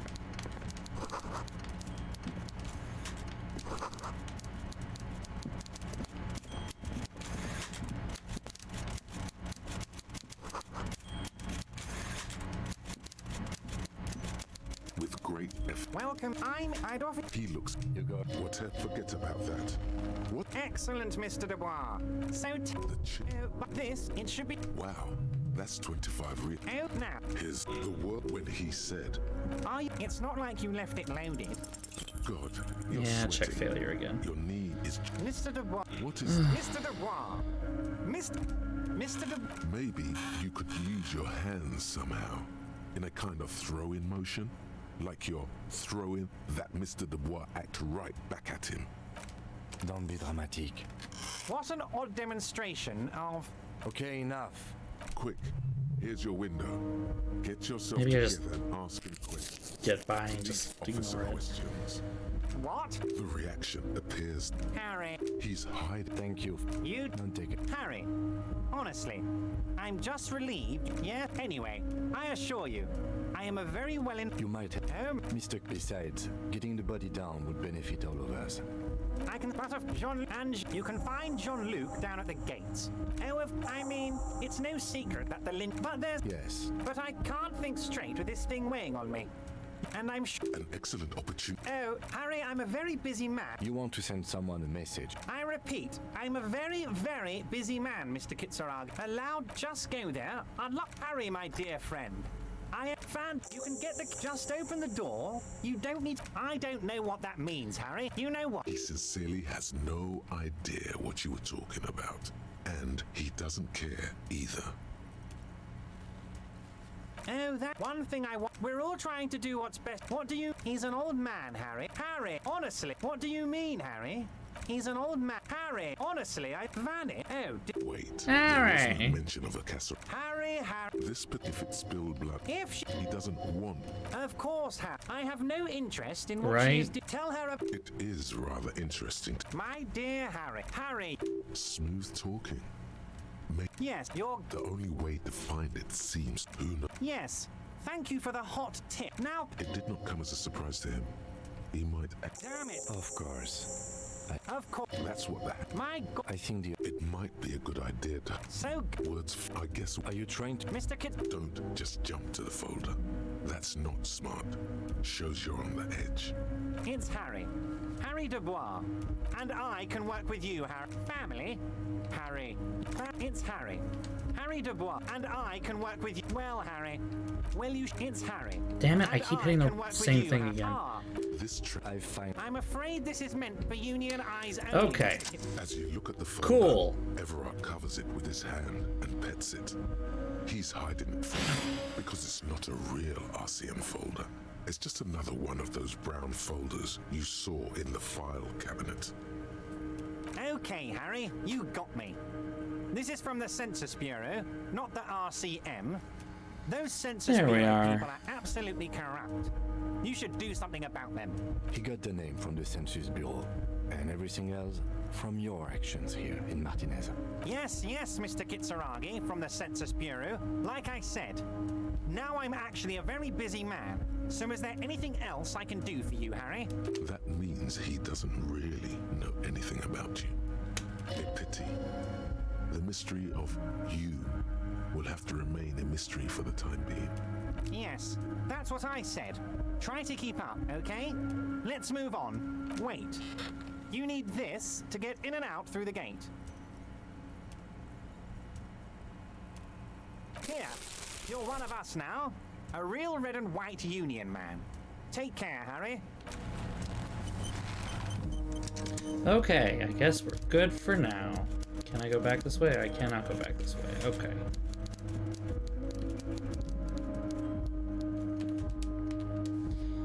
I think that's okay. That'll be fine. Having the meltdown in front of him is not ideal. I don't like it, but you know.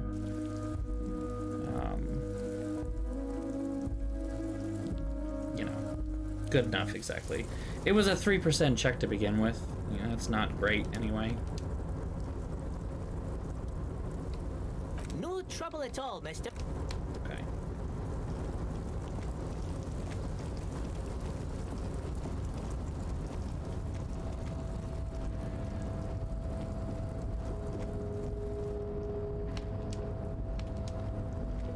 You're back before the cargo container.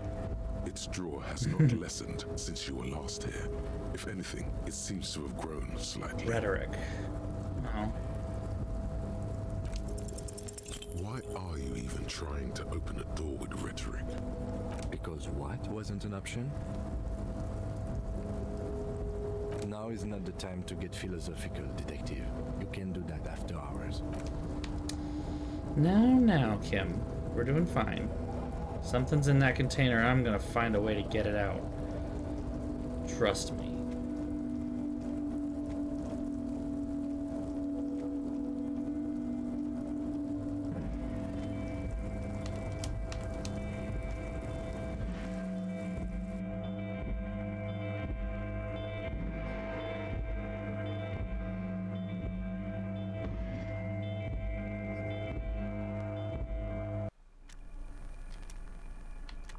Okay.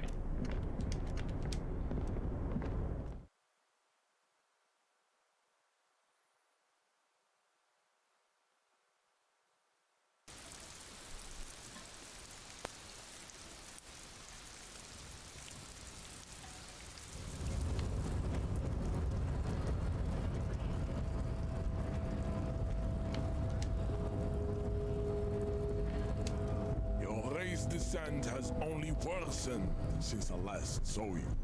You have really let yourself go. So it was. You surmounted the harbor wall in a display of athletic prowess to reach my superior. Then had him give me an order. I salute your cunning, and I will remove the body from the tree with my bare hands. Good for you, I You're guess. so noble, Measurehead. There's a but. But while I am gone, someone must stand guard on the bridge. That someone needs to be you. This is the uncomfortable result of not taking it on ourselves. I can live with a compromise. Listen to your little friend. He is wise in his childlike way. His mysterious race may yet prove fierce competition to my heroic haplogroup. Okay, sure. Wait, see that they stay here the whole time. God, seriously.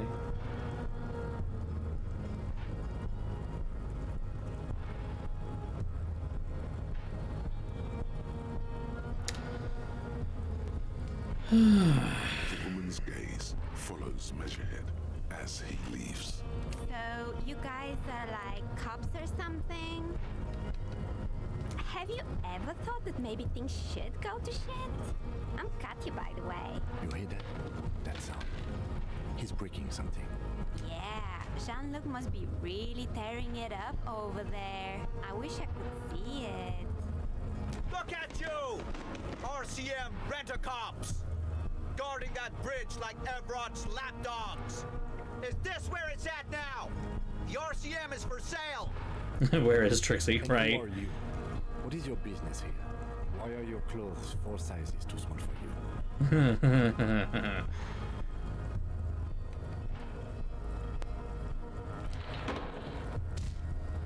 Well, I think the body's down now. Shrill laughter interrupts you, echoing across Martinez. It's Kuno. Then, the man turns to look behind him at the behemoth appearing around the corner, approaching him, walking past him.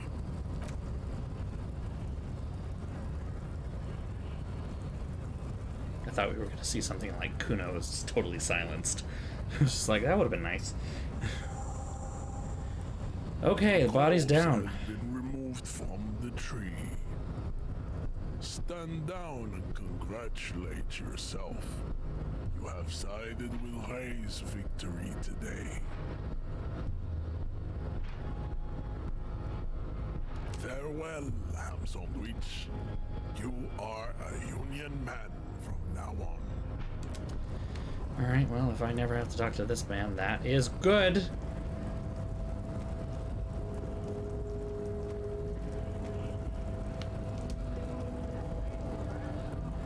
So, Yes, I how'd you like apparently the failed harbor? to shoot it out of the thing.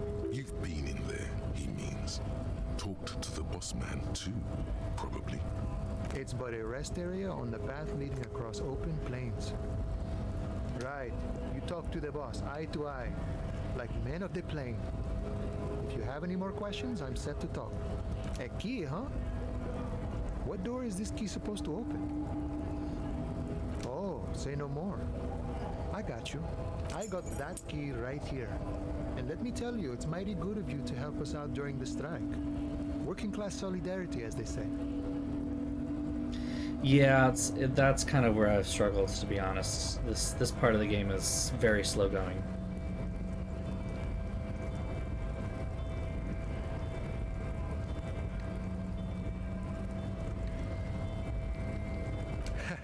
I'm not so sure about the hustle grind, but you know, it doesn't matter. It's a good thing you're doing. Thanks. What you're looking for is a basement door behind the greenhouse. That's behind the whirling and rise. That's all I know. Our organization is what you call compartmentalized. Means we keep out of each other's business. Okay, but where did you get the key from? The janitor gave it to me. Nice fella. We talked about life and things that really, truly matter. None of this mess we're in. This jiving and juggling. What's it for? To feed our children, I guess. I'm more of a philosophical dock worker. I like to talk about the Philosophical big picture dock worker? stuff. Who I know that he meant who philosophical are, dock workers and what he we are is fighting philosophical for. himself, but like...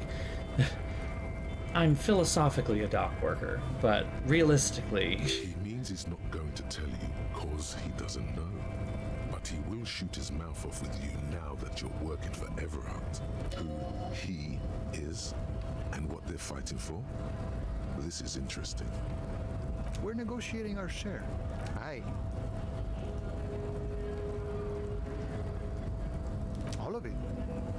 However, right now we want all the harbor workers to be on the company's board, so they could take part in the decision-making process. This seditious talk sounds like communism. Just so we're on the same page, communism is basically wanting to kill the rich people or deporting them to a labor camp in southeast Grad. But don't say that out loud if you're a communist. I think it's best you make up your own mind now that you've made it. In my eyes, he is a capable organizer and a decent businessman. I think he's a mob boss. I guess you kind of get to be the village chief. He oversees the harbor, makes deals with the owners or other relevant parties. watches out for his own. By that, you mean corruption? By heavens, why would he not be corrupt? We live in a harsh and disordered world, see? And in this world, the old man is corrupt for our benefit, and we know it. Appreciate it even.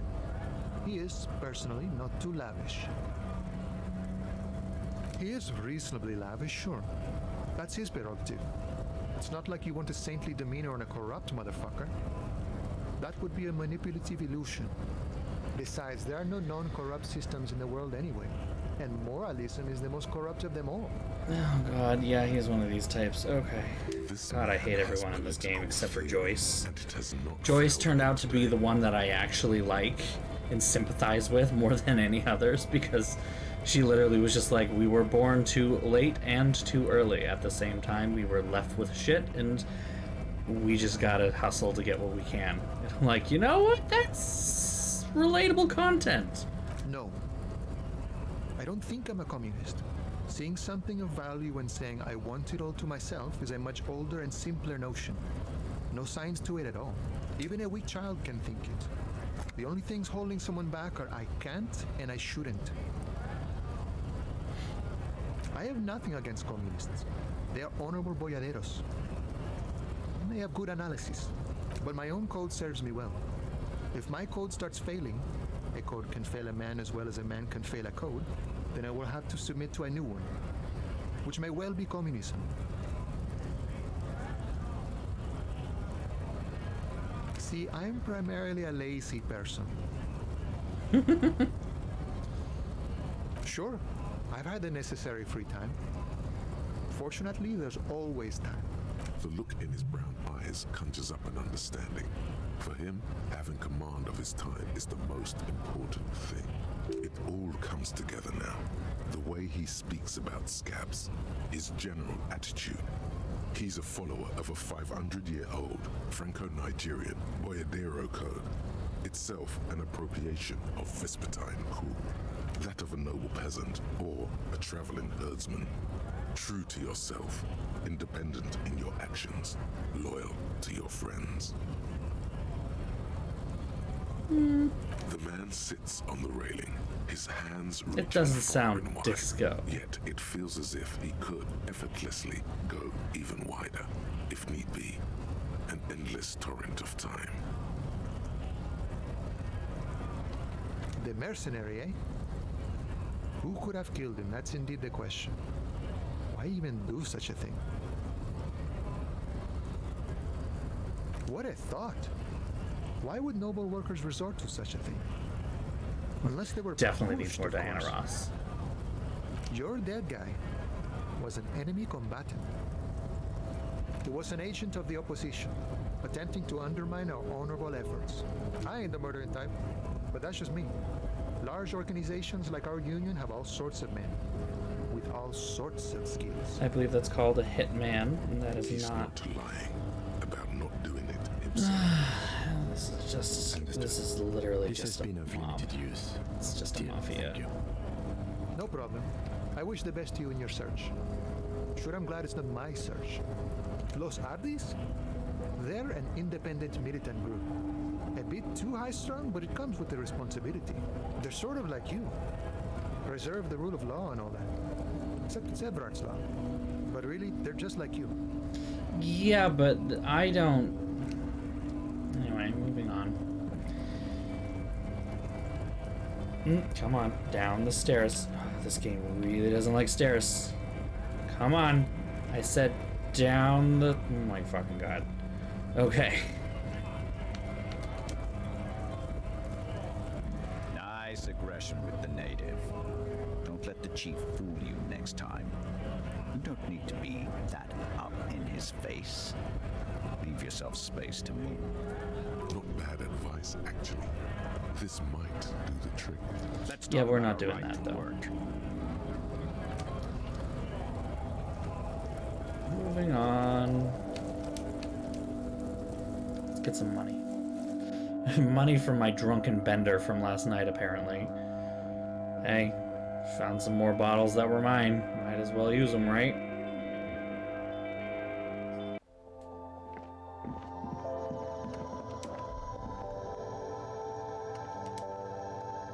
The tear machine stands in the corner. Your bottles clunk.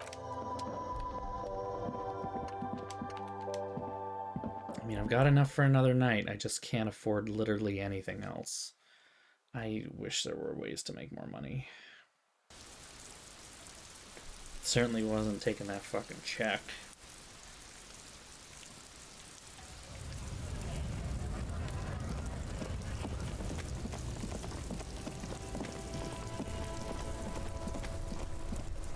Let's see if we can investigate some of this stuff.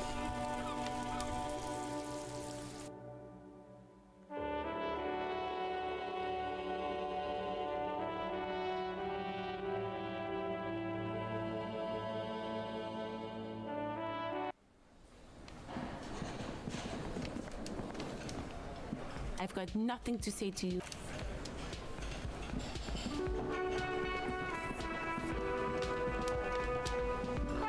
The man ponders his cooking utensils and gives you a little nod, acknowledging your presence.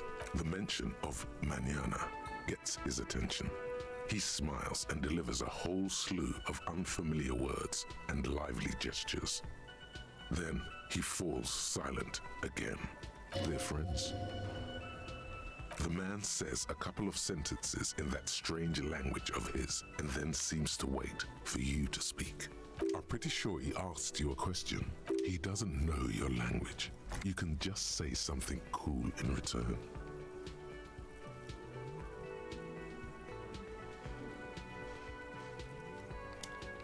Mercury Rising, I guess?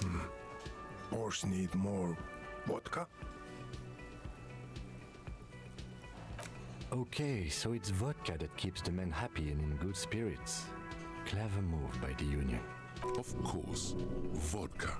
Now that makes a very, very special borscht indeed. Turn it up and then ask for some yourself. Turning it up seems like a dangerous idea, honestly. The place is a powder keg. Yeah, let's cut the vodka. The cook gives you a long, disappointed look, then turns the stove off and seems to wait for you to speak. I feel like getting everybody drunk is maybe not the right way to help this not hello, be dear. a thing.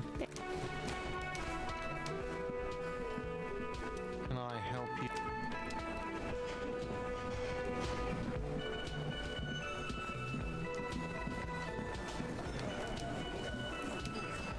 Looks like the circus left town, but the clowns are still here. I cannot wait to... Okay, never mind.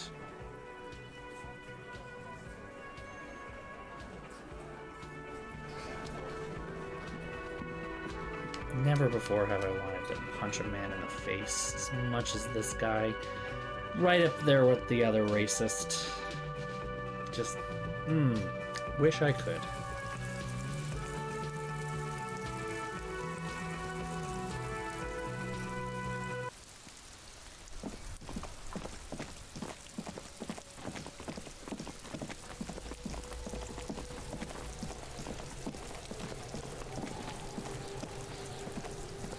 The corpse lies on the ground among the remains of an absolutely demolished pinewood branch.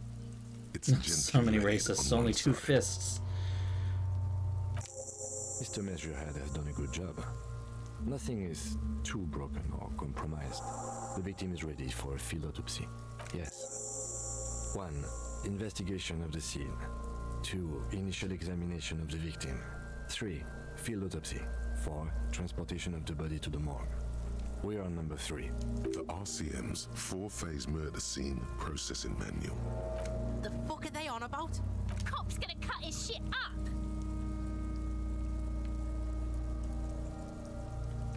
The lieutenant adjusts his glasses This is gonna and suck. takes a deep breath. Shoot, Looney Rooney. Come back late. Come on, officer. You know what a field autopsy is. You've done 100 of them. What you do know is, at 18.9 kilometers, the Dubois volcano, Corpus Mundi is the world's highest summit, and the failure of the 38 Thank you, single Encyclopedia, Equi for descent not helping. to crack the top 20 was the death knell of disco. But what a field autopsy is, you have no idea. You must have me confused with the Copperpedia. You, sir, you are the Copperpedia. Copperpedia. Unfortunately, no. They are better than nothing. Tell you what, I perform the anatomical side of things while you will take notes. That's right. You knew it because you inspected your ledger. The lieutenant is relieved you know the protocol. Yeah, we got this. We're smart. The dead man We're stares smart. in silence as you okay. open the ledger. The bright red paper is covered in boxes and lists, describing the condition of his skin and organs in 3 parts. Above those, an 11-field info form needs filling out first. It begins with, That's you. the corpse is indifferent to your scribblings, just lies there. The next HTB, box Harry Dubois, it says, all makes sense. KK57-0803.0815.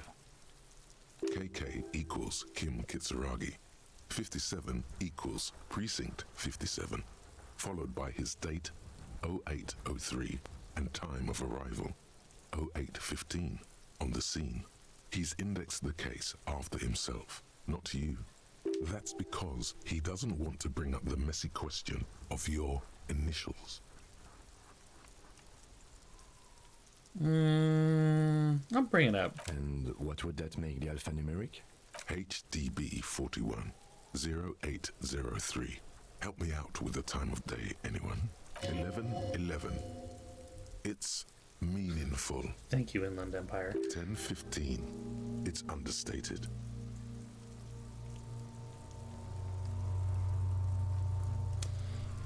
What do we all think? Let me see if the button works.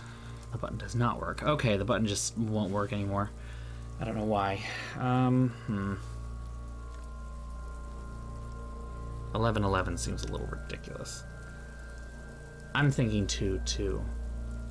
No time of arrival feels a little bit like writing a citation that doesn't have an author. You can do it, but it's better to have something than nothing.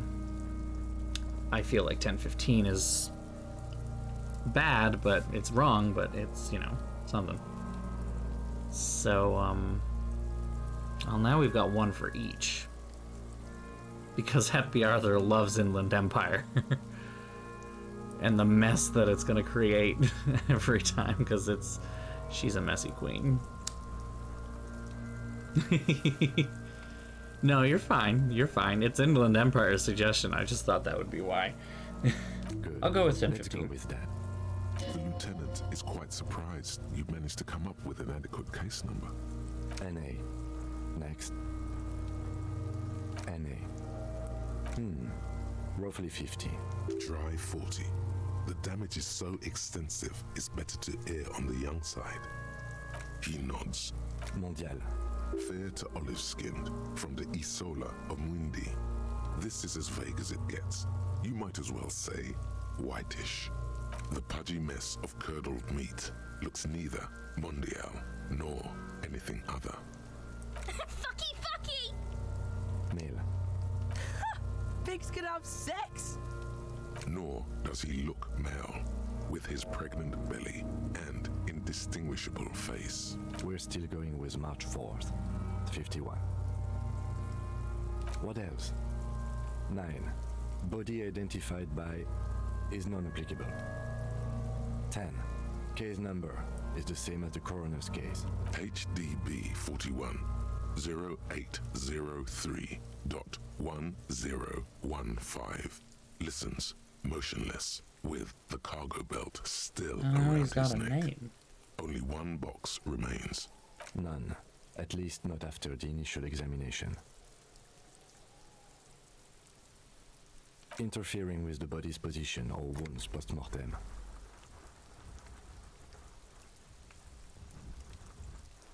They'd have to have incapacitated and carried him over. This man was more than a match for untrained dog walkers. Your central nervous system recognizes this gesture. It's the stations of the breath. Ecclesiastic, religious in nature, a holdout from pre-DeLorean burial rites. It takes him 2 seconds to perform. Then, somewhere in Jamrock North, a small wood shed behind Rosencrantz Row, Lieutenant Nick Feuerbach puts his hand to the chest of a small corpse, no larger than a monkey. It's raining outside, light drizzle. There is darkness in the shed. Elsewhere yet, an obese female sits in a wicker chair, her silhouette bull-like against the window. Outside, Grand Coudon. The day is turning dim for Sergeant Mac Dawson.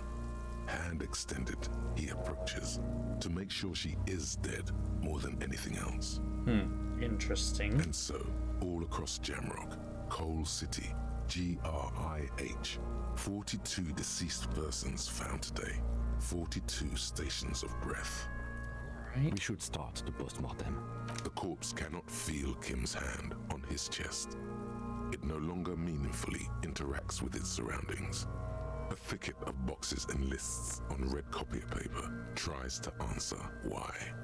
Clothes. The deceased wears armored boots and white briefs. The make of the briefs is Babrodine, I think. Let's see. See, it's happening. Babrodine, yes. Inexpensive. Size M. Color white. The disappointment is palpable. The red-haired thing was expecting Yes, something goddammit. more lurid. The boots are ceramic, vitreous enamel. They are fused to his skin from blood flowing downward post-mortem. Removal of the boots is left for processing. The boot has a serial number. It's E50.100.100. The lines between the plates are in the shape of the alphanumerical. The number is purposefully concealed by the design. Tattoos. The upper torso is covered in a single, continuous tattoo, resembling a map of the night sky. It reaches from the right shoulder to the heart. The ink is blue and white. The assistant has a color photograph of the markings, to be added to the case files as document A1. The photo is taken on the scene, using a Trigat Mini. The deceased has a belt for airlifting cargo around his neck, tied with a hangman's knot. Color yellow. Length 3 meters. There is a buckle on the other end.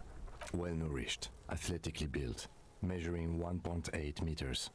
Generally consistent with age 42. Preservation is good.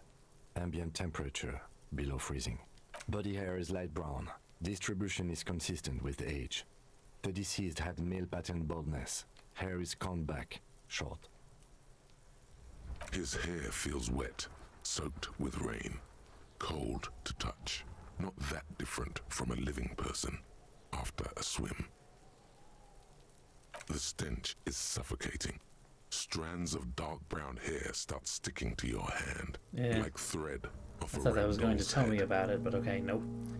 Lividity is consistent with... Never mind. Continuing Head with is congested. not that. Contusions are present on the head, chest, and thighs. Consistent with stones thrown post-mortem. Low velocity. Fucking low velocity? You think Kuno doesn't know what you're talking about? Velocity was fucking max. Talking shit about Kuno's velocity. In addition, there are bite marks on the face, scalp, and chest. Consistent with predation. Yeah, he's just, I fucking hate Kuno. Ligature mark. Not including anything that has to do with that fucking... The steel wiring. There's too much of it. We need to remove the bell so we can get to the ligature mark. You got just the right tool for that. The chain cutters. Always good to think ahead. Now, we need to cut the bell to see the ligature mark below. Carefully, precision. with as much precision. I wish we could just stick him on a rooftop near the river and just full kick him right in. My pig is gonna fuck his head off. No, he ain't. Your pig's a boring fuck. The belt is equally tight around the whole circumference of his neck, swelling over the edges like white bread rising from the east. This is not a good thing here. His physical instrument's so low.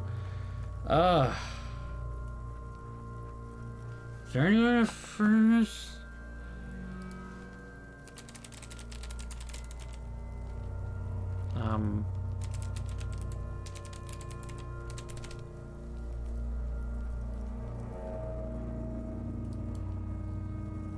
I did not save.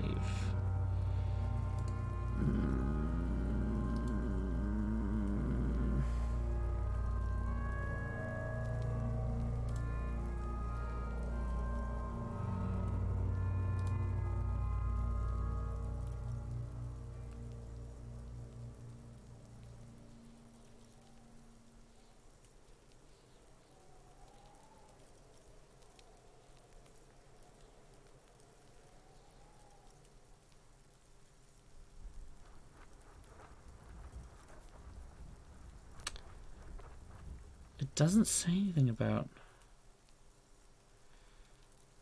Alright. I'm stuck with it. I'm not talking to Kuno. I don't want to talk to this little small shitlord. You Damn jam it. the cutters right under the knot. That seems like a smart idea. Yeah, somewhere there. Already, they're buried deep in the man's flesh. Then you rotate them to get a better hold. Then...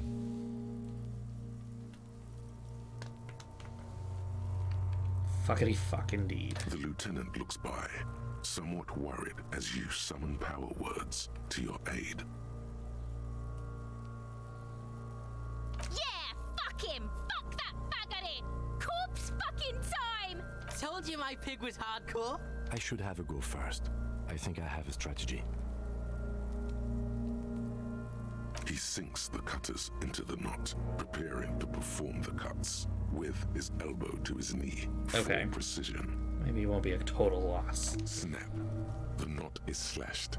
Another cut and the belt falls apart like a flower bouquet, revealing the dead man's neck and the dark red ligature mark around it. Okay, we got something. Here. The rope rises to a point, leaving a gap in the ligature mark. The suspension point is in the back of the neck, on the nape. Hemorrhaging is observed on the skin, above and below the ligature mark. The mark is well pronounced, consistent with a drop from 1 or 1.5 meters. A drop. Chest is intact, normal contour. Abdomen is protuberant, pelvis intact, genitalia... No! Let's get out and see! I fucking knew it! This is clearly what they've been waiting for, ever since the autopsy began. The lieutenant is trying to make it as boring as possible. Genitalia is male and unremarkable. No evidence of injury. The dead man's penis is average-sized. We're gonna get a congested very from the detailed... downward collection of blood. The testicles are uneven in length, hanging underneath. The genitalia is greenish. Wow. Marbling is present around the crotch. Write it down and move on. Back is symmetrical and intact. Upper and lower extremities are intact, but asymmetrical. There are combat injuries on the right hand, thigh, and hip. Okay. In addition, I see smaller, residual scars, too numerous to count, covering about 30% of his skin. From wounds sustained over 2, maybe more decades, dispersal and accumulation indicates long and active combat duty. We have a real museum here. Of battles, wars. Last item. Hands. His flesh is cold, icy. Pleased to meet you. Where are you from? And what's your name? I'm only fucking with you. I know where you're from. From Cappadocia. And your name is Il Kobo. What can I do for you, This is so... Il Kobo de Cappadocia? I did, Kobo, I did. Reminded me of when I was just a small boy, before this happened to my face and my body. I mean, this You keeps... did me a kindness there. This is... We should Compared do to this yesterday, more it's not as often. bad. Be close like this. I mean... Hands are clean. No sign of injury from struggling. I was. Maybe I'm just not seeing them. Honestly, this stench is making it hard for me to think at the moment. Working so close to the fumes coming from the corpse must be hard. You realize suddenly that the lieutenant has been barely keeping it together these past 2 items. Ooh. That's all for the external. Well done. What next? You gonna make it, Kim? Central nervous system. I have nothing. Do you have anything on this man's central nervous system? Of course, there is a moral to be drawn from it. A moral to this story. In civilization, you can not. Musculoskeletal. Purge fluid is coming from the mouth. Not injury related. Eyes and tongue protuberant. Hyoid bone. Let's see. With his eyes almost closed, the lieutenant puts his hand on the dead man's throat and begins to massage it gently. A rotting smell erupts from the mouth. Purge fluid runs down his lips, black and viscous. Yeah, jack that fucker off! You are a deranged child. The hyoid bone is fractured. The rest of the musculoskeletal system is intact. Unremarkable. Respiratory system. Oral cavity shows no lesions. The victim has received dental implants, possibly after a combat wound. Mouth swollen. Hemorrhaging present in mucosa of the lips and mouth. This is gonna take a while, isn't it? No scream. No sigh of relief rises from the darkness inside. It's humid there. Sickly sweet air, unlike anything living. You feel like you're about to throw up again, straight in that mouth of his. It's hard. Once more, you taste stomach acid in the back of your throat. A contraction. Your throat pumps a little something Luckily, I got lots of healing into stuff. your mouth. You're forced to swallow, just to keep looking. Inside, you see darkness. Just a mess of meat and darkness. There are ancient mysteries down there, Kobo. Ask me later. Inland Empire, your voice changed. Hemorrhaging present in mucus. Hepatobiliary. NA. Are you a hepatobiliary expert? Hepato means liver, and biliary, the gallbladder and bile ducts. I mean, you have some experience in liver issues. Nothing in your alcohol-soaked memory directs to having forensic expertise on either one. Neither am I. That's it. Same for toxicology and serology, NA. Unless you have untapped reservoirs of knowledge there? Reservoirs? No, but do they take obscure trivia and odd tidbits? Like a toxicology screening? At this stage, I doubt processing will find anything, even if he was brimming with cocaine. But still, you should add a request. Cardiovascular. The body exhibits heavy lividity. Blood has gathered in the hands, feet, and neck. Hypostasis is visually consistent with the hanging. This is taking a while. Gastrointestinal. This will do. Digested semi-solid food in stomach. Voila. Keep the voila. We'll admit that. What's next on the list? Let's see. We have bite marks, contusions on the head and chest, and a ligature mark encircling the neck. You'll need 3 fields. Leave a 4th one too. Head, chest, and scalp bite mark injuries. Predation by birds has caused damage to the body. Odontologist does not need to be consulted. And your opinion, officer? Agreed. Next injury? So, the scalp bleeds from a post-mortem head injury, a stone. The injury does not have the rim of an early inflammatory response. The perpetrator on the scene has confessed to causing it post-mortem. At maximum velocity, fucko! You can... Has confessed to causing it at maximum velocity. The lieutenant's admission has caused great gratitude in Kuna. He is Good job, silent Kim. with it. You managed to silence the fuck. Coagulated blood sticks to his scalp and chest, where the countless stones have hit the dead man. Beneath, the description of injury. 2 boxes. Right. Next. Nothing. Just in case. Oh, so we inflicted them? Okay, so there's an incision on the thorax from a chain cutter. I wouldn't mention it. Better not to muddy the waters. Injuries. Alright, I won't admit anything. A dark red abraded ligature mark encircling the neck, with a gap on the nape measuring, let's say, 7 centimeters. The hyoid bone is fractured, the cervical column intact. I see hemorrhaging on the skin, above and below the ligature mark. Depth of the mark, 1 centimeter. No signs of clawing on the neck. Below the note, 2 customary boxes wait to be ticked. The man's head jerks to the side, the ring around his neck. That's it. We have established cause of death. It's not much, and it leaves much to be questioned. But it's a start.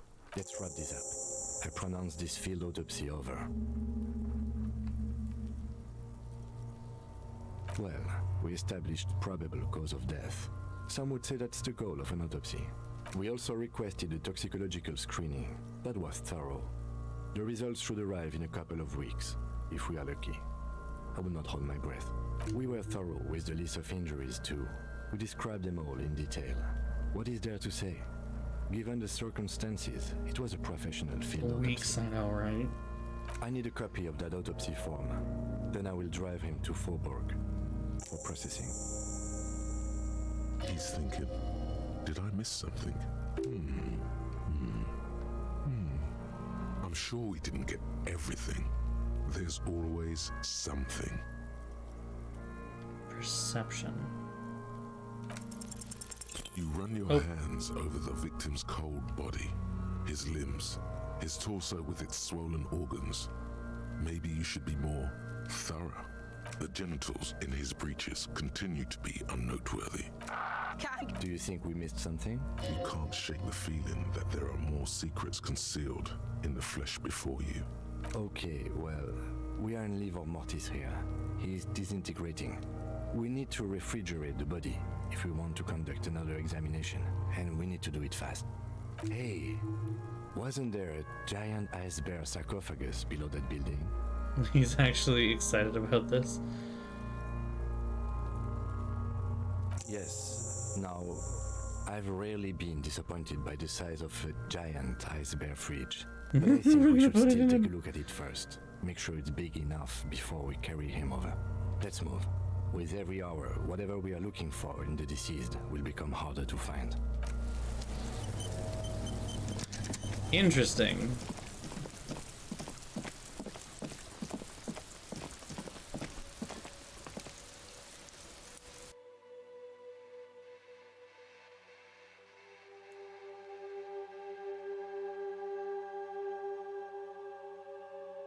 Oh, dialogue options that begin with hold on or wait will give extra time. Did not know that. That is cool to know.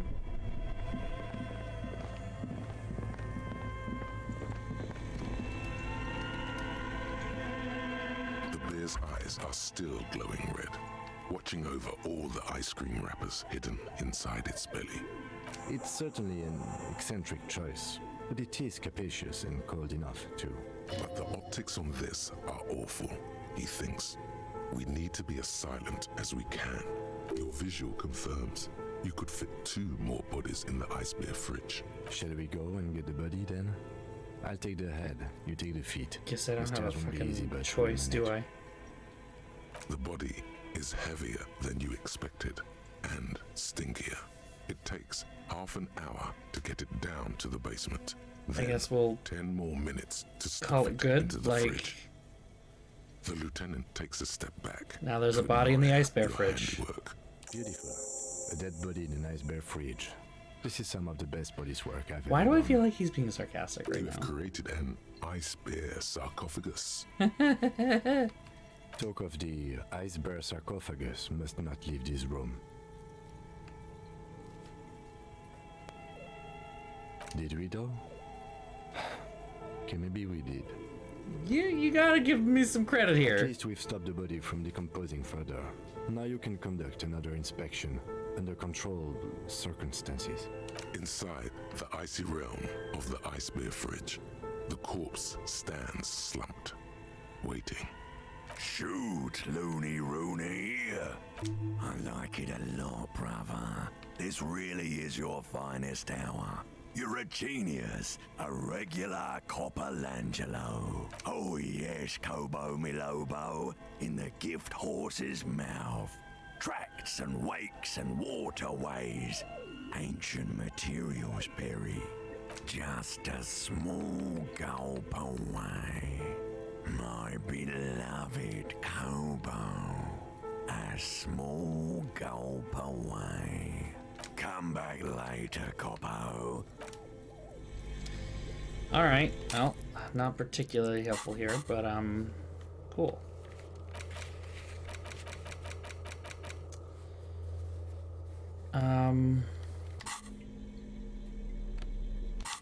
What's the... The bear's eyes are Perception. still glowing red. It's guarding over the freezing corpse hidden inside its belly. Perception. What can I do to raise perception temporarily? None of these. Okay, perception is just totally... I mean, I got 3 things.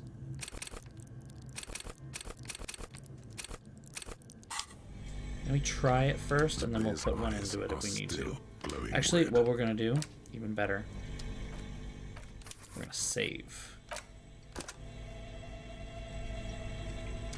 Then we're going to try it. Are still glowing red. You touch the Damn. dead man's body. His skin is cold, light blue and silver. It'll come to you sooner or later. Now we'll try adding perception.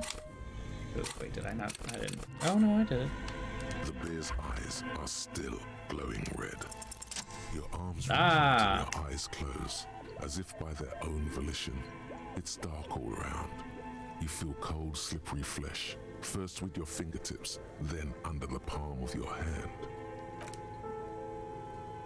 Found something? His face, his cheeks, his nose, his fat, swollen lips. Like a spider, your hand crawls over his features. Everything is silent.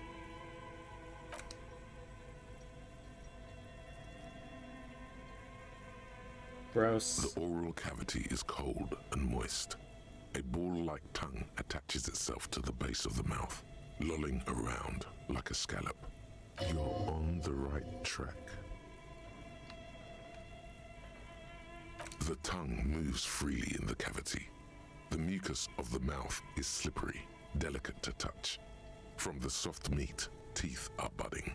Hard pearls of bone in the gums and in the back of the mouth. Can you feel it? You're so close. Rip his jaws open now. Look in. A vision of black and dark red death, pried open by your naked hands and studded with teeth. Looks like he's laughing. Death fumes rising from the throat. Ugh. And there, Ugh. in the back of his mouth, above the bell of the uvula, right We in find- the soft palate, you see a hole, barely visible to the human eye. It is swollen shut, almost vanished. No larger than 0.4 centimeters in radius, the edges appear darkened. An abrasion collar. This is what we're after. Abrasion collar. A black trickle of liquid runs into his throat from the wound. I don't know what an abrasion collar is. Your index fits right in there. A tight tunnel of flesh opens up. Tissue damage. Wide enough for 2 fingers. As you push both in, you reach through his mouth, right into his brainstem. The fuck? Yes, that's what this part is called. The basal ganglia feels clumpy. What entered here has torn apart his reptilian complex. Okay. Alright. Projectile wound such as gunshot. It's a gunshot wound. I don't know why they didn't just call it that, but okay. This man will never sleep again. never wake. Your fingers slide into the remains of his limbic system. There is no resistance. It's gelatinous. The slug-like structures are damaged too. The tearing extends deep into both hemispheres. This is what he used to regulate his emotions with. The lieutenant answers with the sound of his pen on paper. Okay, but this doesn't sound like he was shot. Your fingers are all the way in now, reaching toward the inside of his skull. The cavity goes further, but the entry wound isn't wide enough for the rest of your hand to follow. Your fingers reach toward his skull. His cerebral cortex feels like jelly. Cold jelly.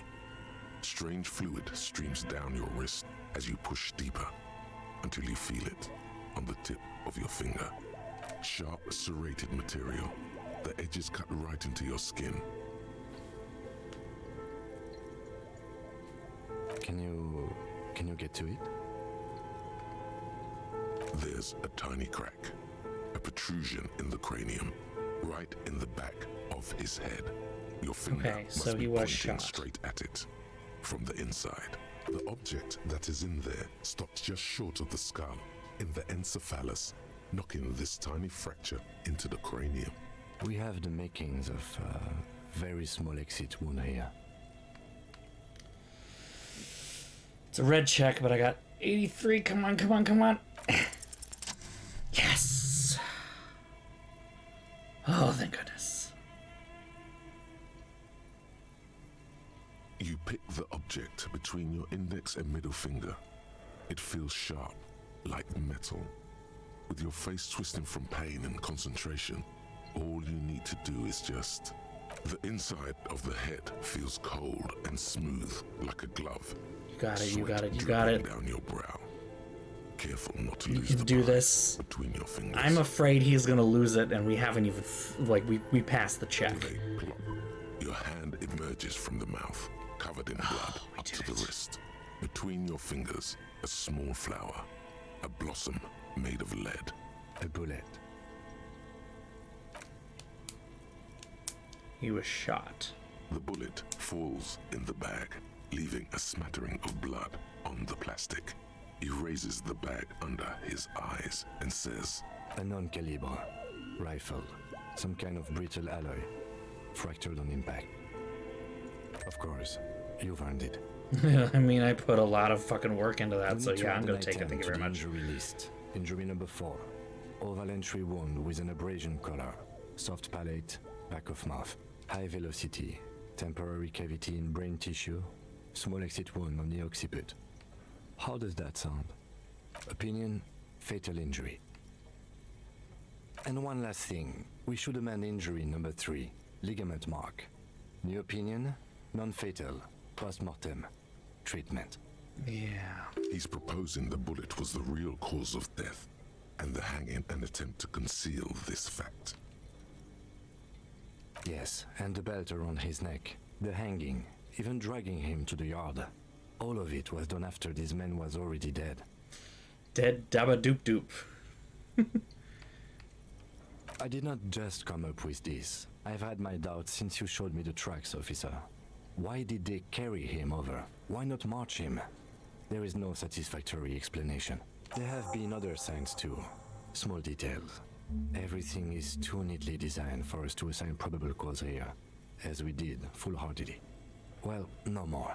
We almost fell for it, he thinks. Almost. But we got it. There is, of baby, course, the very real possibility he was both shot and hanged. To put him out of his misery? It's possible, but it does not explain all the other dubious things here. Lack of struggle, primarily. I may be intellectually sloppy, but I prefer one theory at a time. And this just smacks of treatment to me. That's for us to find out. But this, it will make finding them just a little easier. To hide something. The real killer, the real motivation, what really happened here. I was to say, he is not intellectually sloppy at all. We should take a closer look at it. I am certain it has more to tell us. This little thing could reveal much about the weapon that shot it. Oh, you really, really do. I am glad to hear you say that. Your room in the Whirling in Rags should come with a bathroom. Be sure to make use of it in the evening. We bag the corpse and carry him to the holding pen of my kinema. I can transport him to processing myself, but I will be gone for the rest of the day. Work on the case. Tend to personal matters. Try not to do anything too dangerous. An officer needs backup in a neighborhood like this. I'll leave that choice to you. And one more thing. Great work, detective. Oh, thank you, Kim. After you bag the corpse, Lieutenant Kitsuragi will leave the party until tomorrow morning. You can do side tasks and even the main case, but it might be more difficult. Honestly, Plan we're his only exit like accordingly. an hour away from bedtime anyway, so All right. we can call it a night and maybe wrap up a couple of things here I and will there. need a little help carrying him. You take the hands, I'll take the legs. Right, exactly. And we'll do some other stuff that's not going to be, that we don't need him for. Maybe go check in with Joyce. She might have some stuff for us to talk about.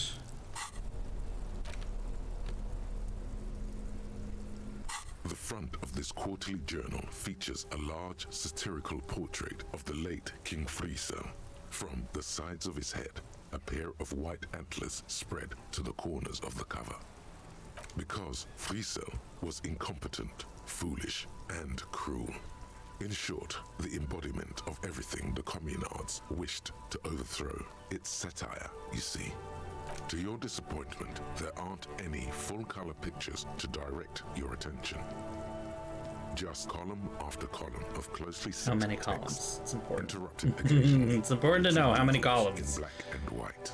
After rifling the pages with your thumb several times, you return to the table of contents. The magazine is divided into several sections. International developments, Kunst und Kultur, and local concerns. Just inside the cover, there's also an editor's note. Comrade, as you know, this journal takes its name from Mazov's immortal expression, Du cristal à la fumée. This was his way of describing the way the rigid, crystalline structures of capitalist ideology turned to smoke under communism. But, like the structures of capitalist ideology, we too are at risk of going à la fumée. Unlike many publications which are content to spoon-feed their readers reassuring drivel, La Fumée is committed to telling the radical truth, even when that truth may drive away potential subscribers. So please, if you value our radical Mazovian perspective on contemporary politics, culture, I don't think I'm going to do that without international Kim affairs, here. No. Please consider That's definitely subscribing one of the today. ones that I want Kim around Yours in struggle, the editors. for. So that'll be tomorrow. You flip back to the front of the magazine. The table of contents unfolds before you. This section includes a long, tedious critique of the latest round of free trade negotiations between the EPIS nations and the Free State of Semenine. You also skip over an article about heavy fuel oil smuggling along the Messina border, something about bear wrestling in Samara, book riots in Yugograd. Face it, you really aren't interested in foreign affairs. You're not even sure where most of these countries are. You flip back to the front of the magazine. The table of contents unfolds before you. It takes a moment, but gradually it dawns on you that Kunst und Kultur I could have told you that must Kunst und mean Kultur means that, and culture. but okay.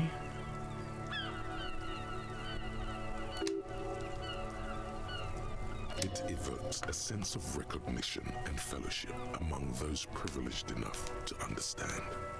As you leaf through mean it's this classist? section, you come across several reviews of recent radio plays, as well as a brief artist spotlight featuring a local artist identified only as CS.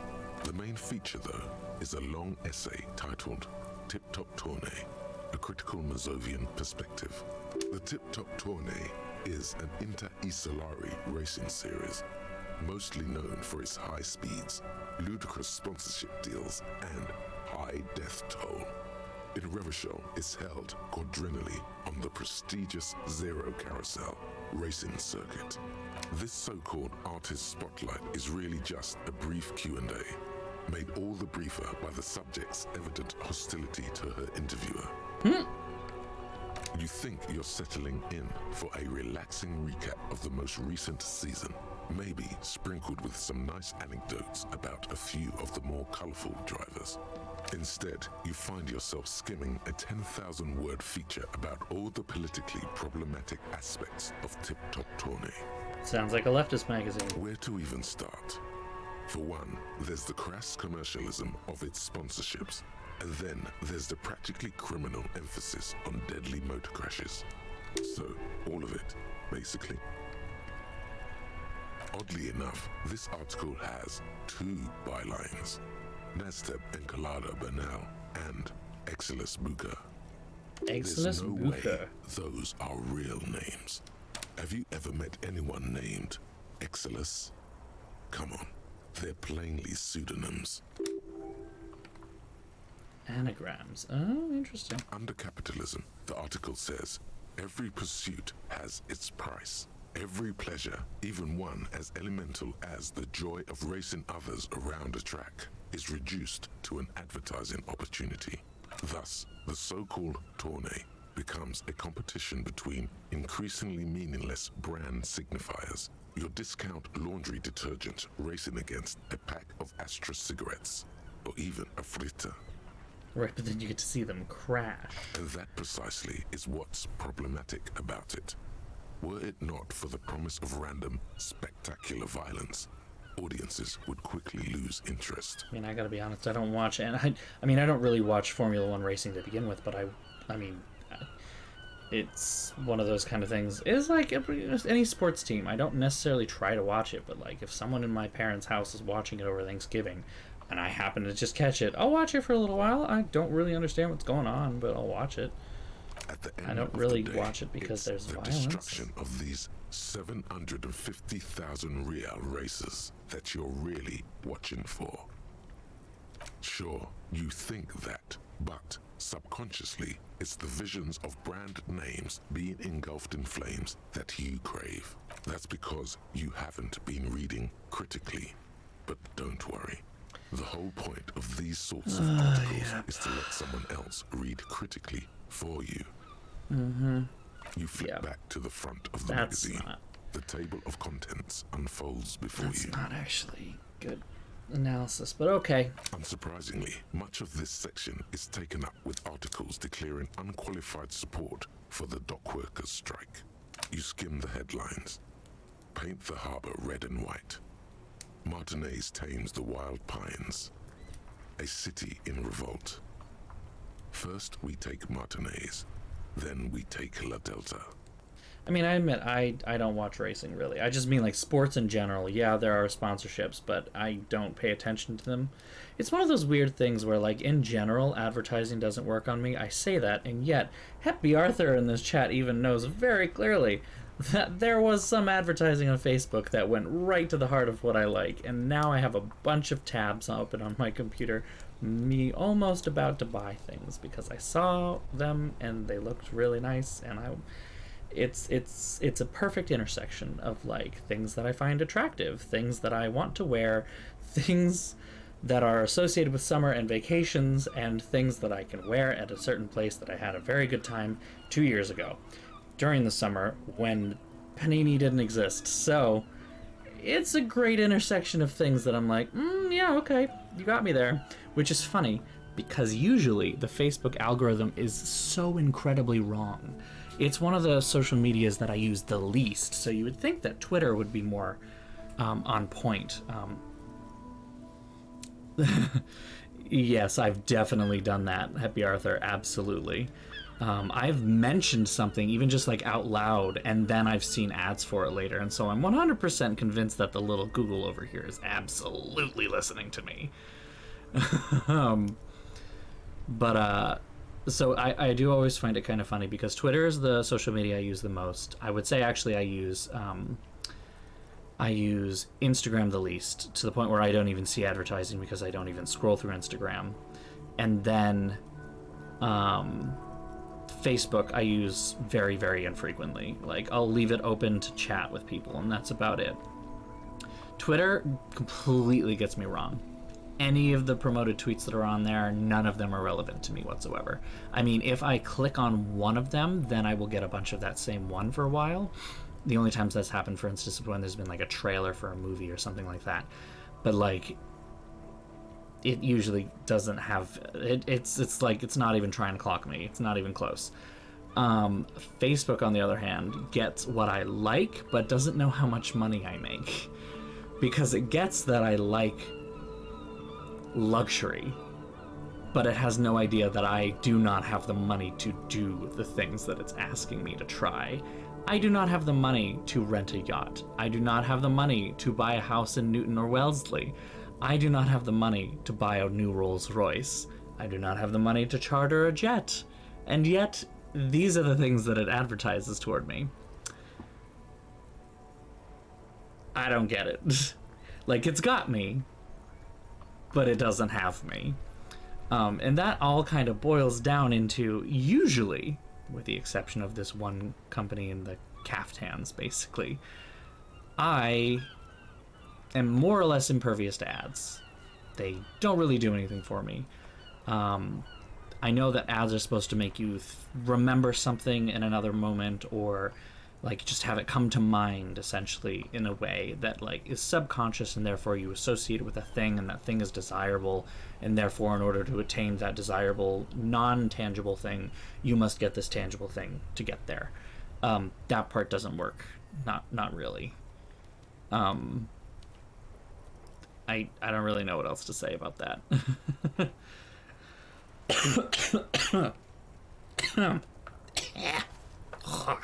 Okay. Finally, there's a brief article by the writer G. Martin accusing the owner of the Capeside Apartments of illegally attempting to evict certain communist tenants simply for not having paid their rent.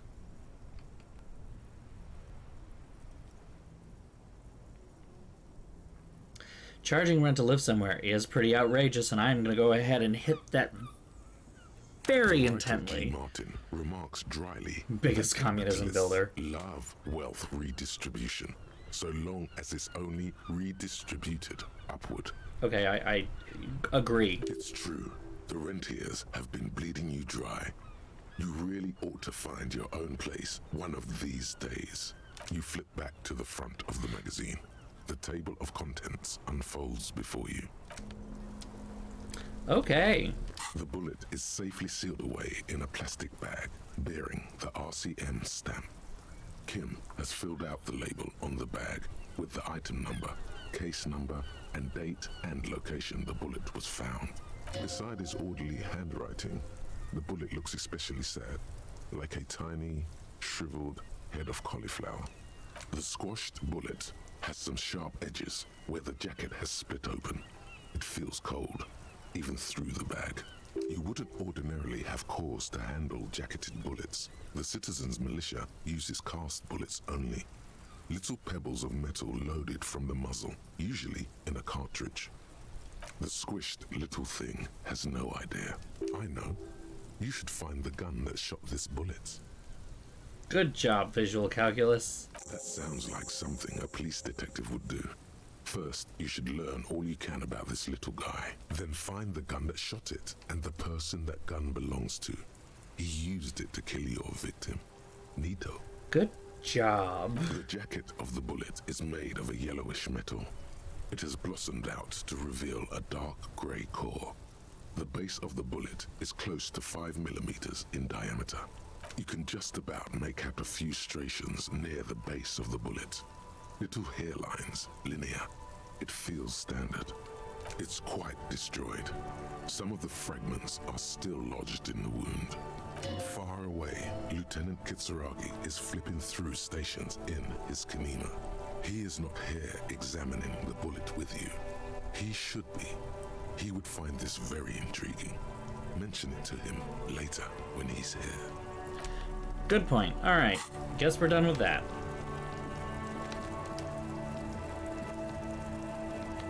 Still here, stuck in this damn... Lieutenant.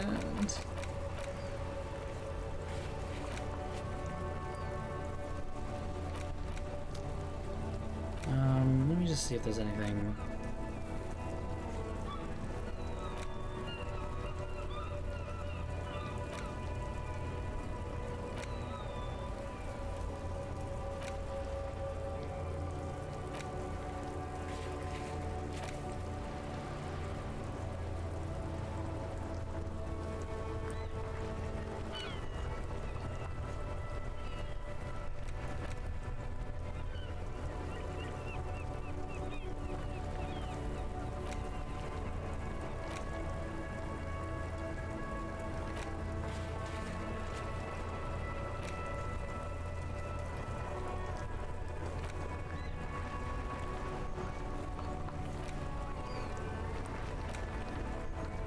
Okay, I guess there's not a whole lot that we can really... Have a good night, Votsek. Thanks for joining.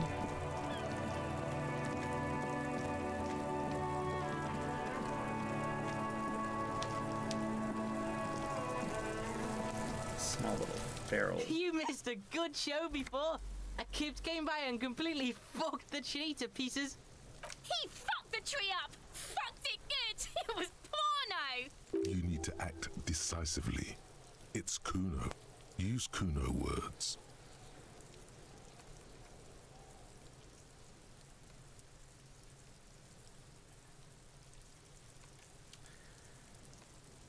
I hate this. Oh, I hate all this. God, I hate it.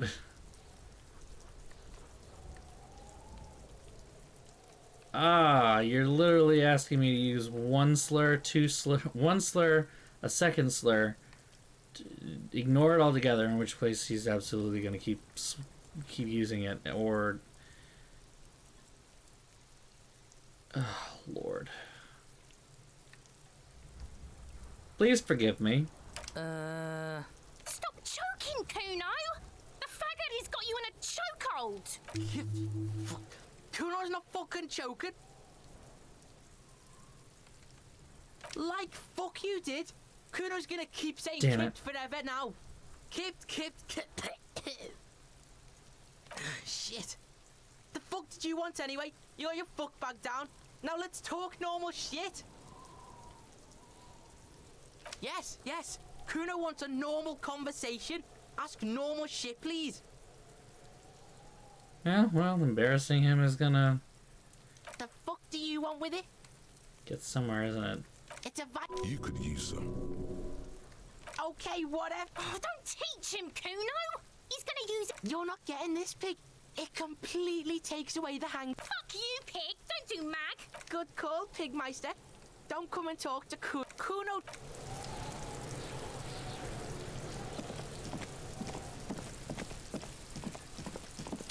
Well, that was fun.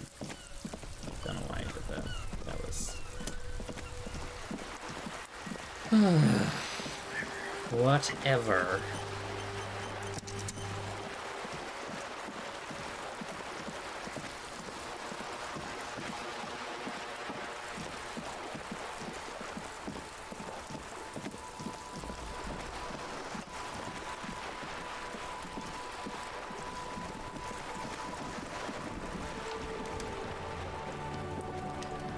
You're back. Good. What can I help you with? Word has traveled, yes, but nothing of real substance has surfaced yet, I gather. Wild Pines has eyes on the intersection, but not ears. One of the tall buildings overlooking the roundabout. It would give them a read on the entire quarter. You have? And how did you like Mr. Clare?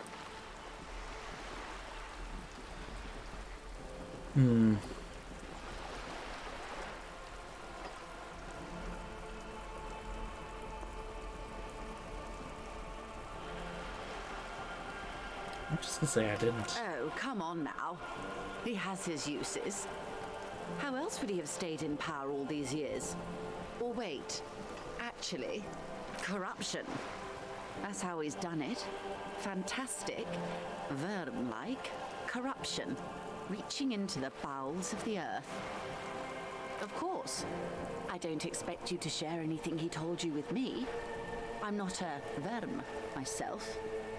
But if you felt like passing some information, how could I stop you? Are we not human? Are we not curious to hear another person's take? It's only natural. God, she wants We to would know. only be gossiping. Keep sipping that tea, sweetie. Don't worry. Keep sipping that tea. Intellectually speaking, it would be quite interesting to hear what she has to say about these things.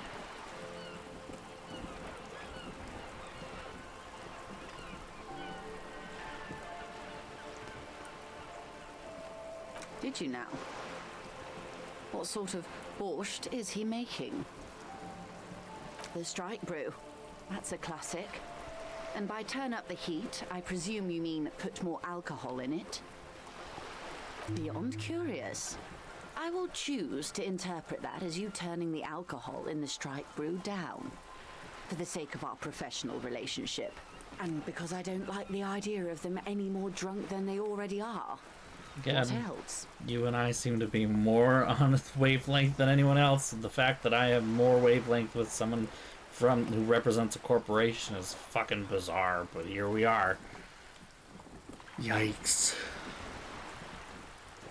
Weird. Oh no. One of the positive things to come from the revolution is the unhindered exchange of information, you see. Even when it comes to trade secrets. Which isn't to suggest our talks constitute corporate espionage. Even if they did, it would be fine. But they don't, since you logged the money as a donation, and this is clearly just gossip between friends. The lieutenant might have, but I don't remember you logging anything as anything, Harry. Oh. That's so helpful of him. So very, very helpful. And how is that going? Do you have any leads on that gun? Well, maybe he's not as helpful as you thought then. Is there anything else? Of course, Detective. Should something come up later down the road, don't be afraid to drop by for a chat. Until then, is there anything I can help you with? That's the man who was killed. I'm afraid this is a discussion for once we've cleared the lynching question.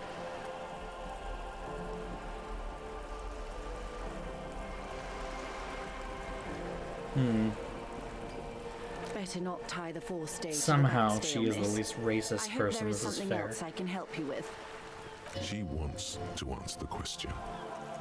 Protocol keeps her from it. Interesting. I mean, the other thing that really sits with me and her, honestly, is like, she made pretty clear that her views post-revolution are like, we were handed shit on a plate, and this is what we have to deal with, and I don't like it. But give me a moment. Like, there's really not a great way to figure it out, honestly. I kind of agree with her on that, at least. Like, it seems like this whole place is going to shit and is going to hell in a handbasket, and I don't think anyone has the right answers, honestly. None of these groups are actually working for people. They're all working for themselves in a not helpful way.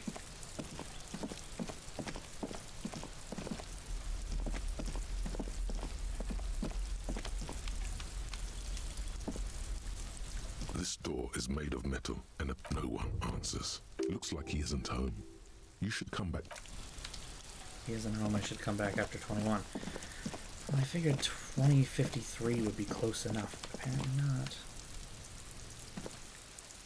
Like, you know, thinking of the other ideas here, you've got the moralists, who are the ones who essentially run everything, and they believe that incremental change is the only way to ensure progress, but incrementalism, even if it just maintains the status quo, is better than introducing any level of chaos whatsoever.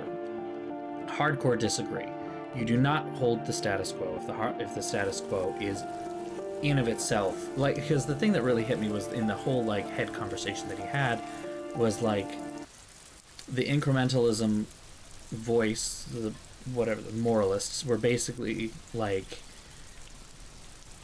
you know, the status quo is better than chaos. Chaos is blood in the streets and, you know, blood in the streets and people who are homeless. And I'm like, that's what we have right now. Ergo, your way is literally leading to chaos. There is no good part of this. So, end of story. No, we're not opening that yet. Then you have the communists, who are like the most extreme left wing. That there's the in-group and the out-group. The in-group rules the out-group, and the in-group essentially rules the out-group by killing them. You know, it's, if they use people like the Hardy Boys to just kill people, then that's awful. So, you know,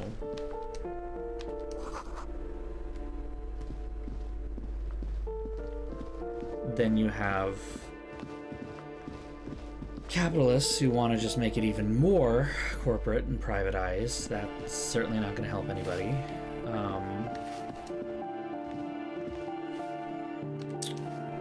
And the monarchists who just want to go... The monarchists who are essentially pining for a time that never existed. They're just basically just like the same level of people who are like, oh, why can't the United States be like it was in the 50s? It was so nice and everything was happy then. It's like, well, no, it was not. It was terrible. You just didn't see the terrible, or you weren't even alive at the time and therefore couldn't possibly experience the terrible. And then there are the fascists who are just, they should be punched in the face because they're inherently racist. Have you come to admire my mural? Ooh, not only have you found my address, you've discovered my biggest secret. I'm a coal miner. Yeah, CS, right? She does have eyes that seem to be smeared with coal. Does anyone in a city like this? If there's pain about any particular home she's lost, she's buried it deep, fortified herself against it. Yes, I keep hoping a shaft will collapse on me, but somehow it never happens. It doesn't have to do anything at all. Nothing does. Like me. Right now, I'm doing nothing at all. The inspiration will come to her once hell is set loose on the streets. It's too calm right now. Shoot, Piggy. It's what you do, isn't it?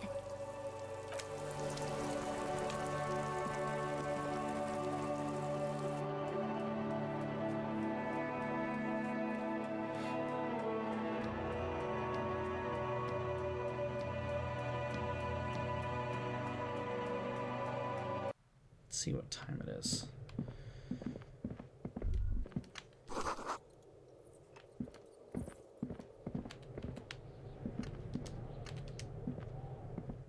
See if I can get to the pawn shop fast enough to pawn off the postcard I've got. It's one of the few things that I can definitely pawn.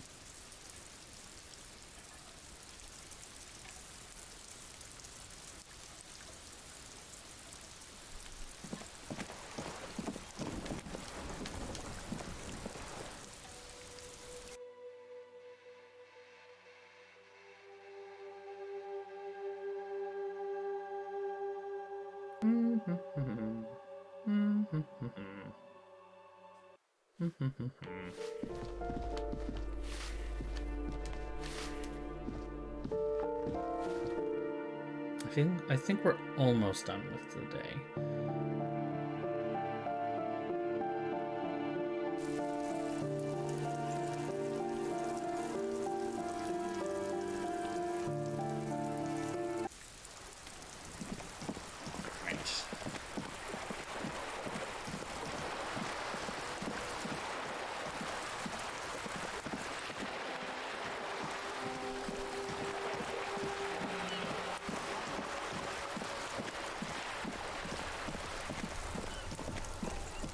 see if I can still regain a morality.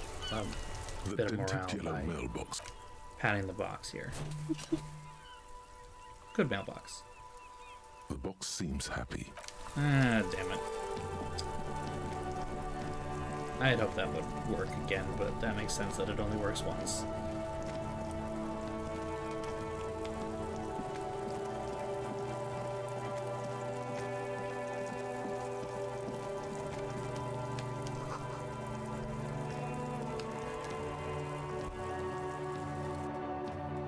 The origins of disco.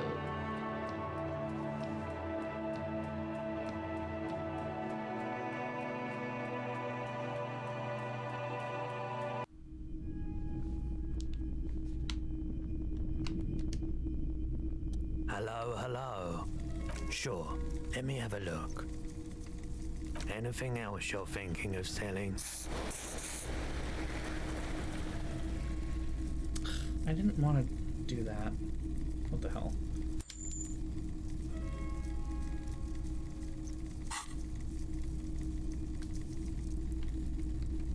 Another time, perhaps.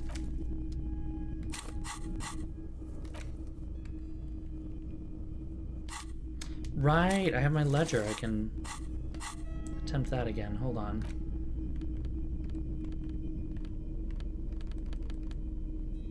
It's the ledger you found in the trash. A cabbage of papers hanging from the board, with the permeables drawer inside. Interfacing. Hold on a minute. Let me... Oops. Anything else that can help my interfacing? No.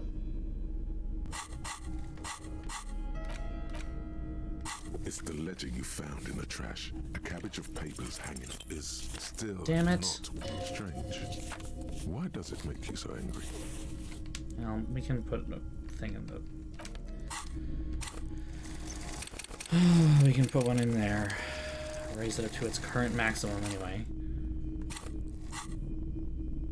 It's the ledger you found in the trash. A cabbage of papers hanging from... Just relax. There we go. Two sides of the board are slightly... Seriously doing it on purpose, isn't like it? a drawer that's come off the slides. All you need to do is bend the plastic on your knee.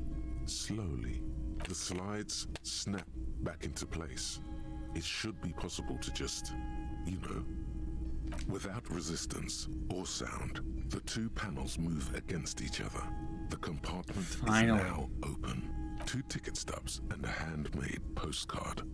2 octopuses are smiling, reaching their tentacles toward each other in the colored pencil drawings. The tickets permit access to the zoo in Revachol East. The aquarium costs extra. These let you go there too. Okay. Thin wax paper has been glued to a piece of cardboard. Sounds like leaves rustling when you pick it up. You see violet flowers, floral patterns, patches of glue. It smells of chewing gum. Apricot flavored. Chewing gum? Exactly like the gum wrapper you found. The same brand of chewing gum.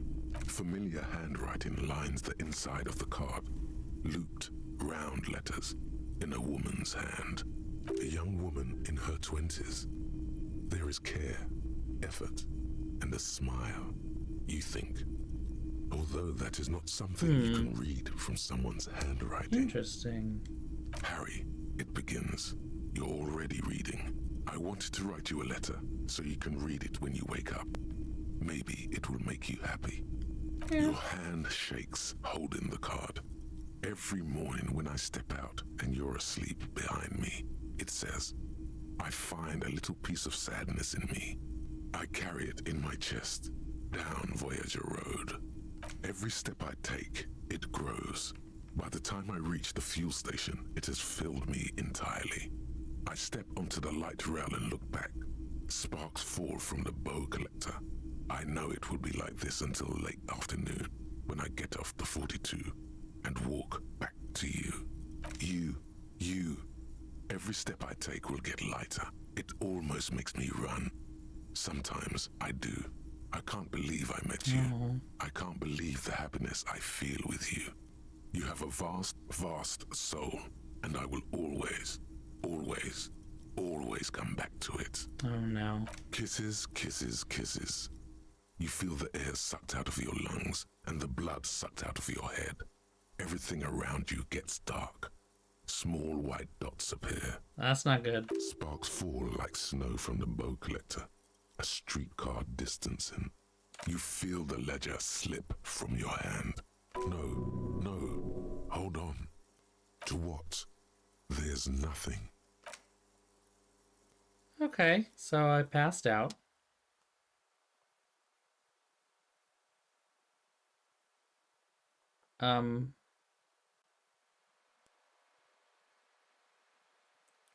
Or died? Unsure? Oh, I died. Okay. I think maybe that just damaged my morale?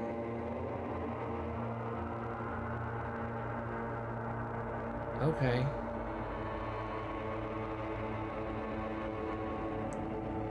What the fuck? There is nothing. Again. Nothing sad, brother. No treachery. Just blackout. Okay, maybe I didn't die. Well, almost nothing. There is the ground below you. That's still there. And the small light that's on, fluttering, somewhere in the basal ganglia. That's me. Blue eyes, that's me. Who was what? He speaks of the sickening longing, the unwell emotion. Even in the darkness, he's grasping for it. Still trying to hold on to the great sorrows slipping in the water. Slimy. The cool when you're dead, brother. Here in the paleo-mammalian cortex, we call it the shadow. Because it's always there. Tell him. Ah, yes. In the olfactory system, they call it the apricot chewing gum scented one. It's unhealthy of them to linger on it so. But as they say, what do you do? It didn't smell nice. It smelled like Bloated corpse of the past resurfacing. beautiful.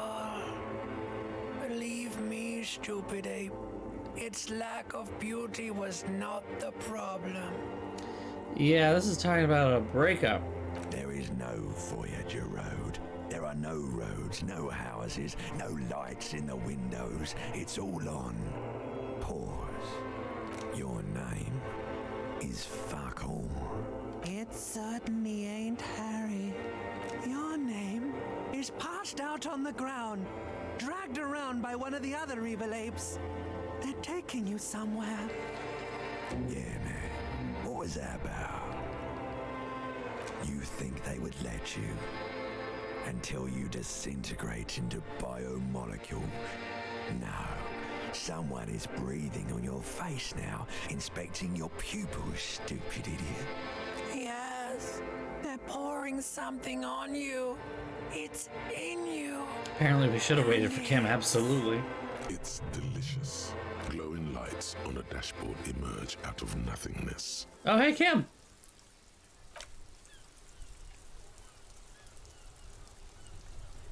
Drink. Water. No drink. The water is cold, silvery, the stuff of life itself as it pours down your parched throat.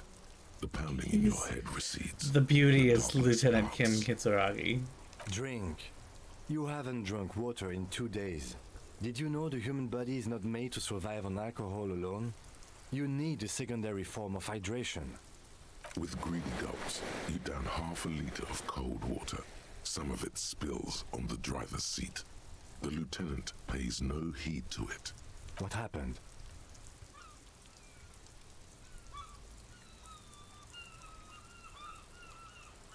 There was a call on the shortwave.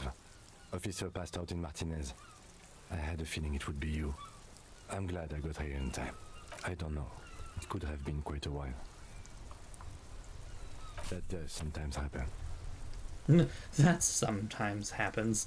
The ledger of failure and hatred. He replies Jesus. with such understanding. It's as if the burnt-out ruins of the past were an occupational hazard. hath a leaked foot for cops. I'm glad Rhetoric agrees with me on this. That sounds I ridiculous. found this next to you. I'll tag along for the rest of the day if you don't mind. My business is concluded anyway. Are you okay to go? Good. The Ledger of Failure and Hatred is a special item that can be used both as an interactable and a tool equipped in your held slot for skill bonuses. Find it under the Tools tab in your inventory. The surrounding blaze of the electric lights makes the white on blue police livery of the motor carriage seem beautifully ominous. Do something important? Something murder related? There's always something important. Doesn't mean you can't take a moment to admire this piece of machinery. This is a Caprice Kanema, the Caprice Motor Corps follow-up to their highly successful workhorse, Caprice 40, and the answer to the Lum's racing breed, Ferv series.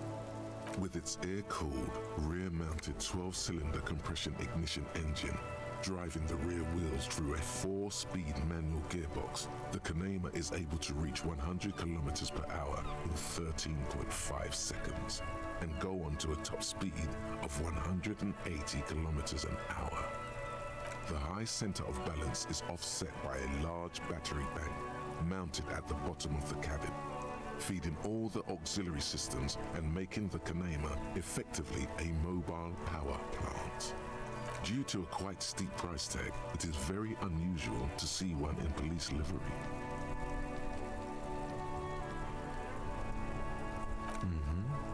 You want to take a closer look?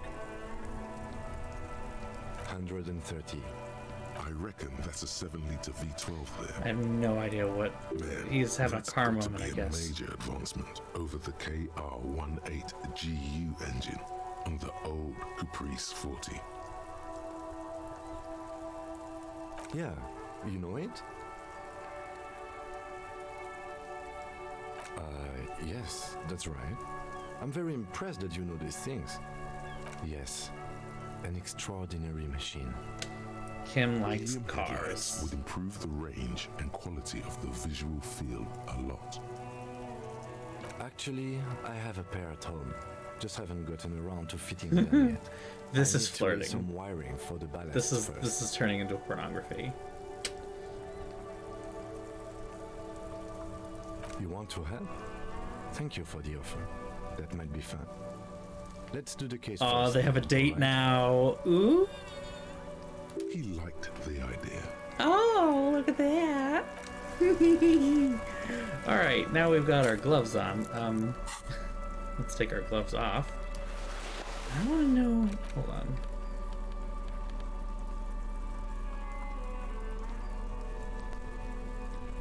It's the ledger you found in the trash. A cabbage of papers hanging from the board. Without resistance or sound, the two panels move against each other. It's slightly arson, petty theft, spout. You don't exact. It takes about half an hour to piece one together. Use it. Not much has changed in the meanwhile. All right, never mind. There's nothing to add. Let's go check out that guy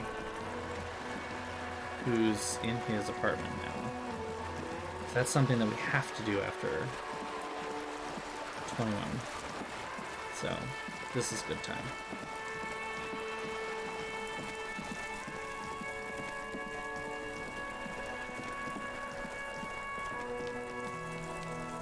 I can't go in that way. I have to go in the other way.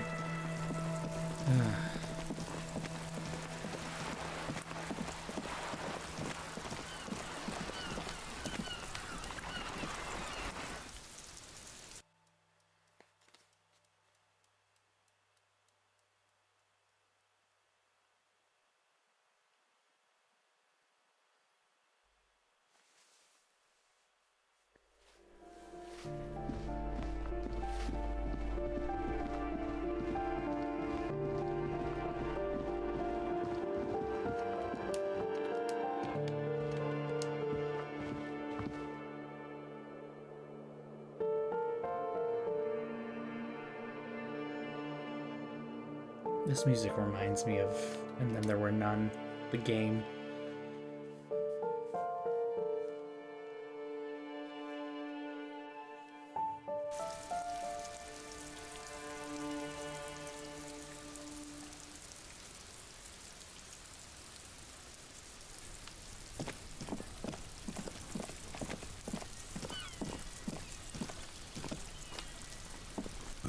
is made of metal, no one answers. We should return tomorrow. Tomorrow at 9 p.m. But... Alright. Why?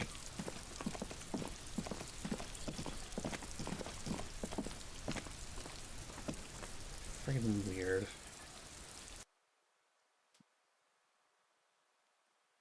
Oh, we should look into the thoughts. See what we've got.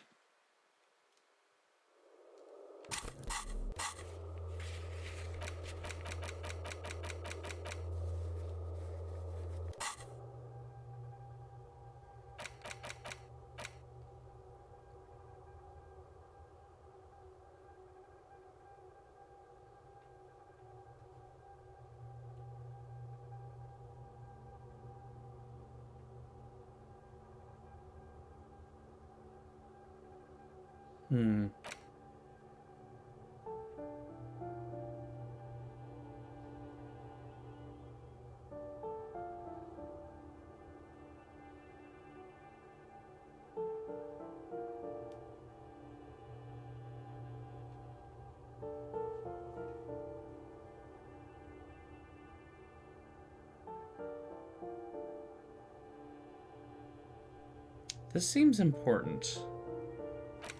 This seems important.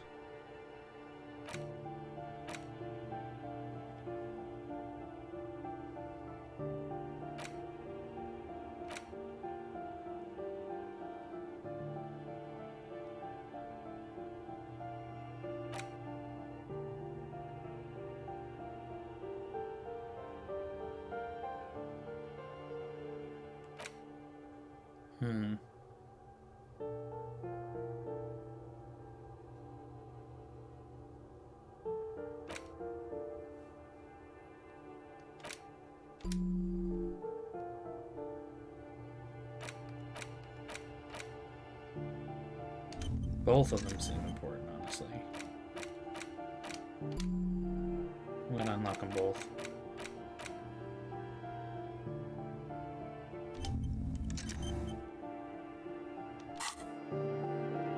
Got some nasty negatives there, but hopefully most of them are solved by tomorrow morning. I don't know if that actually works, but we can try.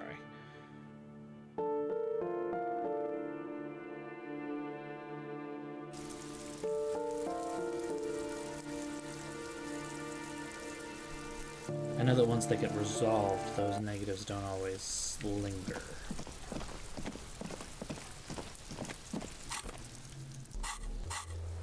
Yeah, the mind palace, right?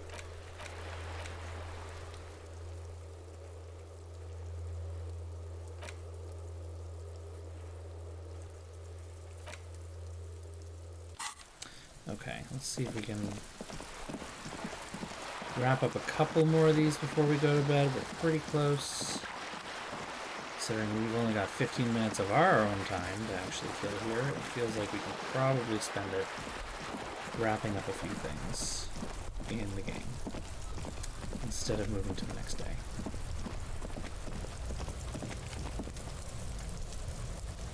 Inside, you see a set of steering levers, a radio microphone. This is Precinct 57. How may I assist you?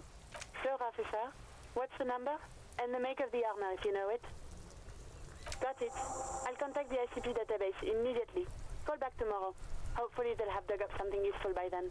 The International Collaboration Police, ICP, is an inter-Isolari law enforcement service, the crown jewel in the moral intern diadem, alongside EPIS and the coalition government. 57's over and out.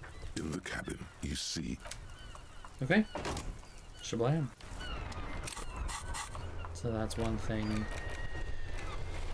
Slightly less of a thing.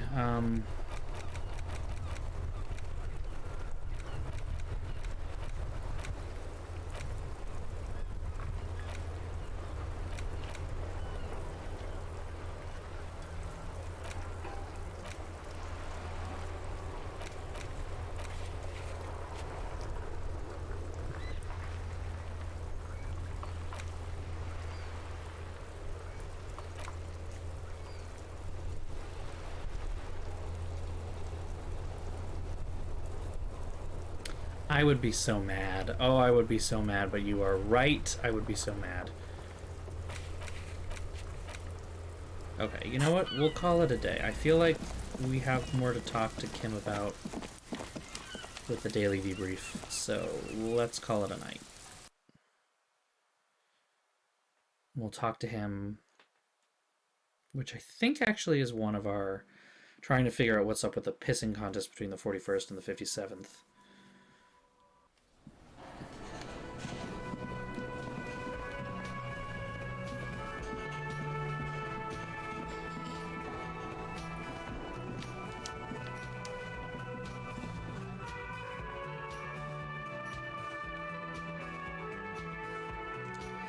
We can't do karaoke unless we've got the sad song on tape, remember? We have to find the sad song, whatever it is.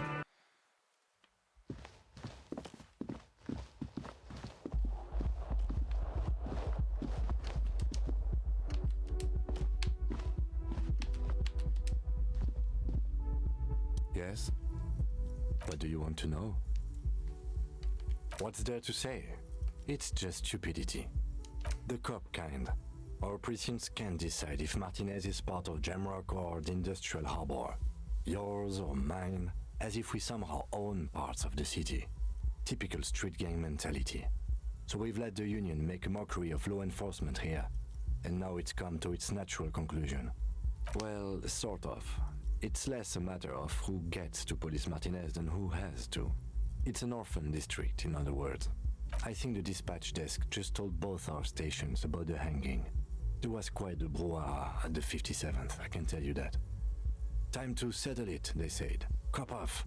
But I assure you, I am not their finest or toughest with 102 cases solved. What I am is least interested in a pissing competition. Brouhaha is a very good word.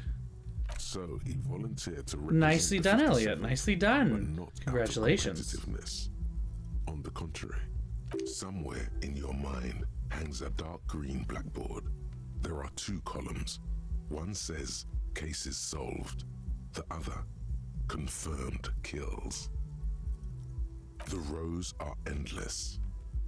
Jean Vicmer, Judith Minot, a special consultant. What was his name? Then the rows degrade into green nothingness. Your brothers have left you.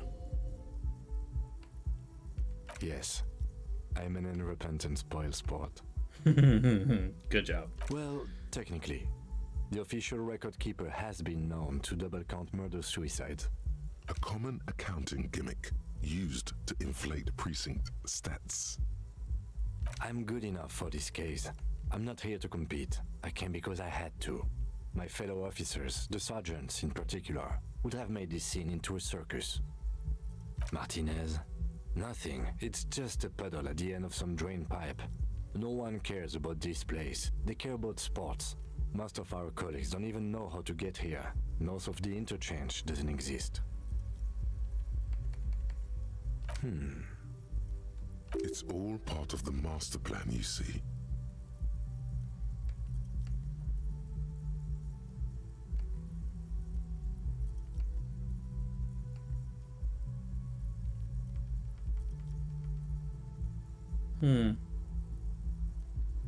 Oh, very nice. I like that idea.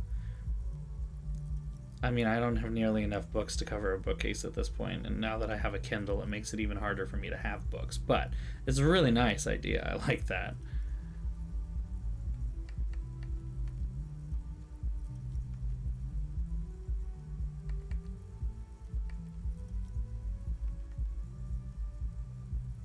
A good joke.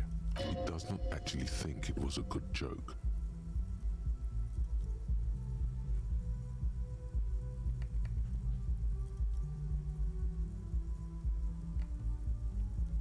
It's not that many.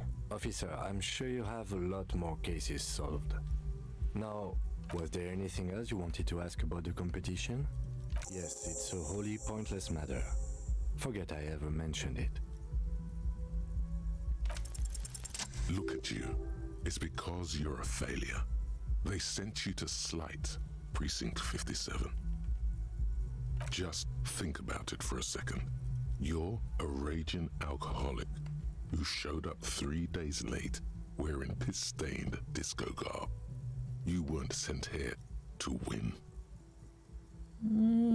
I've considered it. It would be immensely ugly of them, not to mention unprofessional, but I also think it's somewhat unlikely. I checked the records. This jurisdiction dispute, who polices Martinez, reaches back to the 30s. It's as old as my station. And all this time we can't decide who gets Martinez? I think, yes, both stations would prefer a win. Safe? No. But you're old. You've made it this far. Something has brought you through. We've only just started working together, so I don't know what it is yet. But it's there. So no, I don't think they sent you as a joke. And even if they did, they're in for a surprise. Thank you, Kim. Excuse me? You have a distinctive way of walking. If I were to walk in front of you, we would surely collide. Distinctive way. You mean stumbling. I hope you don't take this the wrong way. It's just a collegial observation. In the 57th, we call it the Jamrock Shuffle. Officers from Jamrock's 41st Precinct tend to move a bit erratically. They say it's a scene-clearing technique developed by one of your lieutenants for gathering evidence. It's erratic yet thorough. Prioritizes containers. Yes, but containers contain things. Shiny things. They're interesting. I don't know. Containers contain, I guess. I'm making assumptions. This is confusing. Passing along frivolous interdepartmental stereotypes is not usually his oeuvre. He regrets bringing it up. It's fine, whatever. Alright, anything else we can clean up before we call it a night here? Actually go in, watch out the death smell, that much for sure.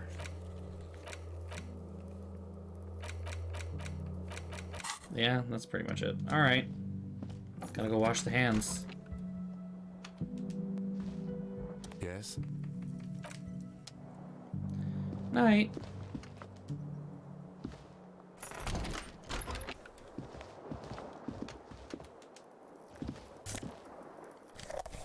Hello. That's new.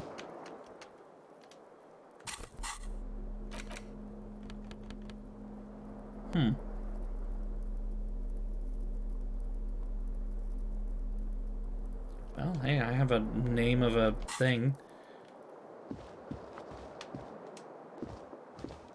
The fan stands still.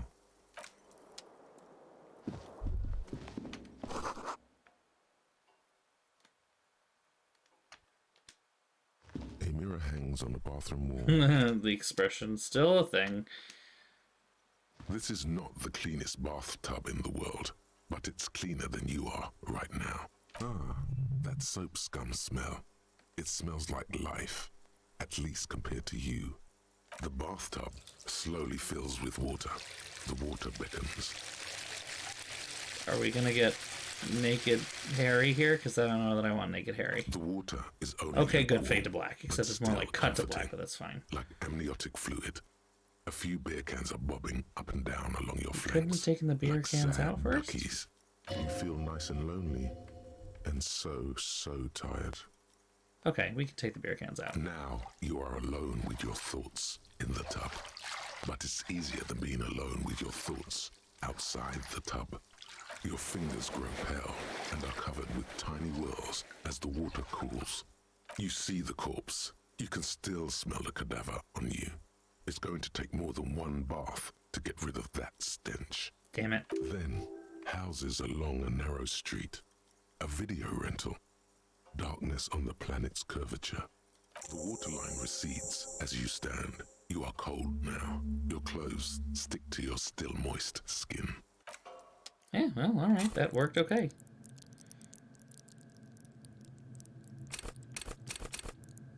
Where did all my skill points go? Oh, right. I used them all. Yeah, I remember now. Okay.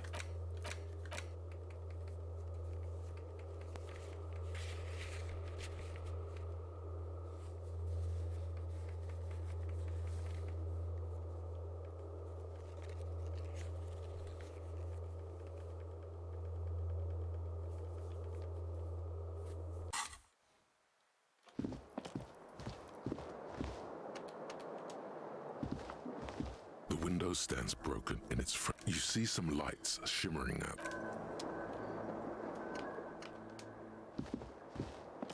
The bed is still cold from the broken window, and not too inviting, but it's yours.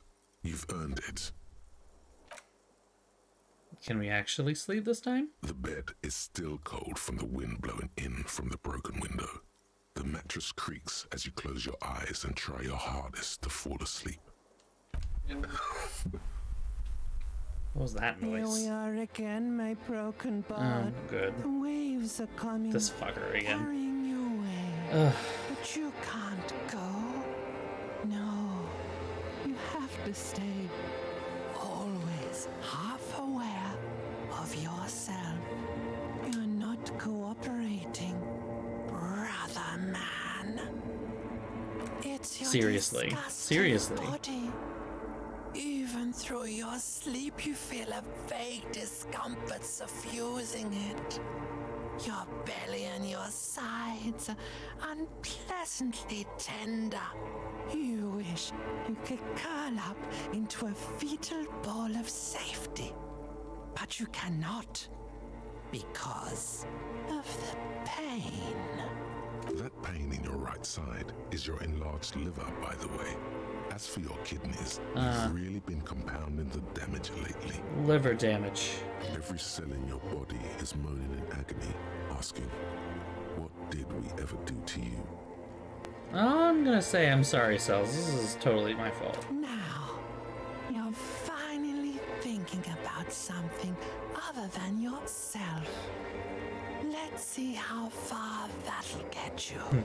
I think I need medical attention. Oh, yes. They'll check you out, give you some pills, make it all okay. I mean, I think in this case,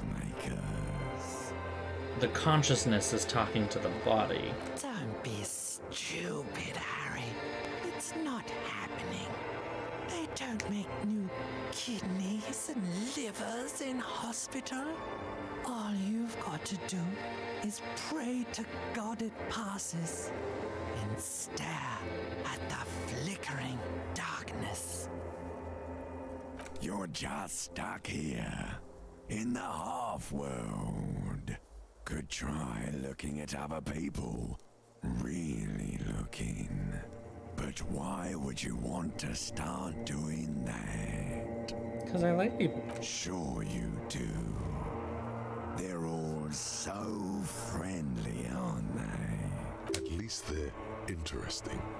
Each one has a process just like yours, running in the space between their ears, full of secrets. Her hair is full of secrets. People are beautiful, statuesque, parodies and tragedies of themselves. A great democracy of creatures. Very good point, Perception. What do you think you're doing right now? Coming to some greater awareness? Look at all these lights blinking in and out of existence. Thoughts! You're just pretending that you're asleep, even to yourself, while the world goes on without you. Let it. Let it. But it never seems to let you go, does it? Time to rise and wipe that shining sweat off as best you can. Gather your bearings. Rock and roll. Open my eyes.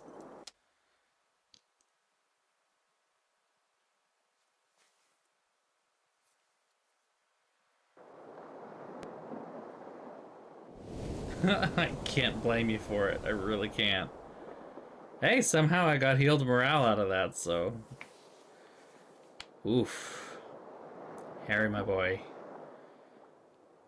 This seems rough.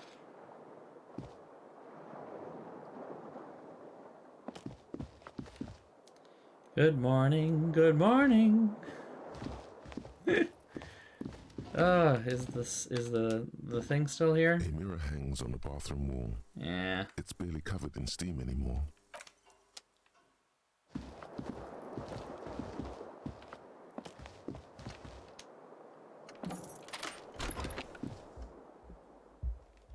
This is a good place. Anyway, we should stop. Because it is 12:01. That is the end of our stream for this week. Because, oh boy. Well.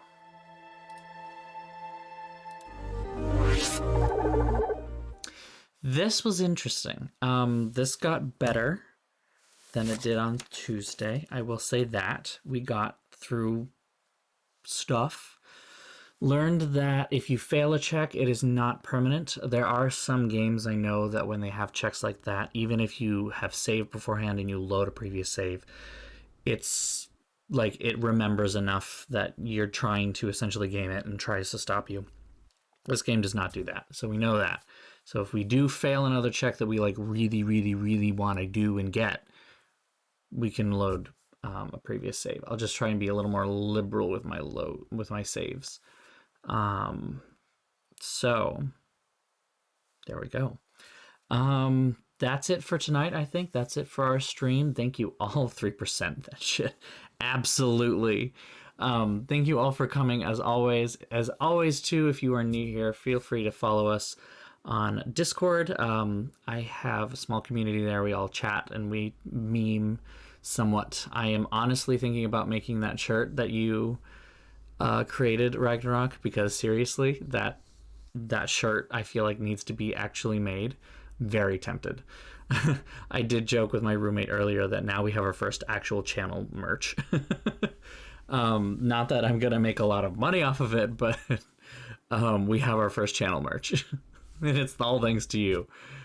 And as always, I announce all of my streams at BOSTrophyWife, at BOSTrophyWife, both on Twitter and on Instagram. You can feel free to follow me there as well, to where I announce all of my streams.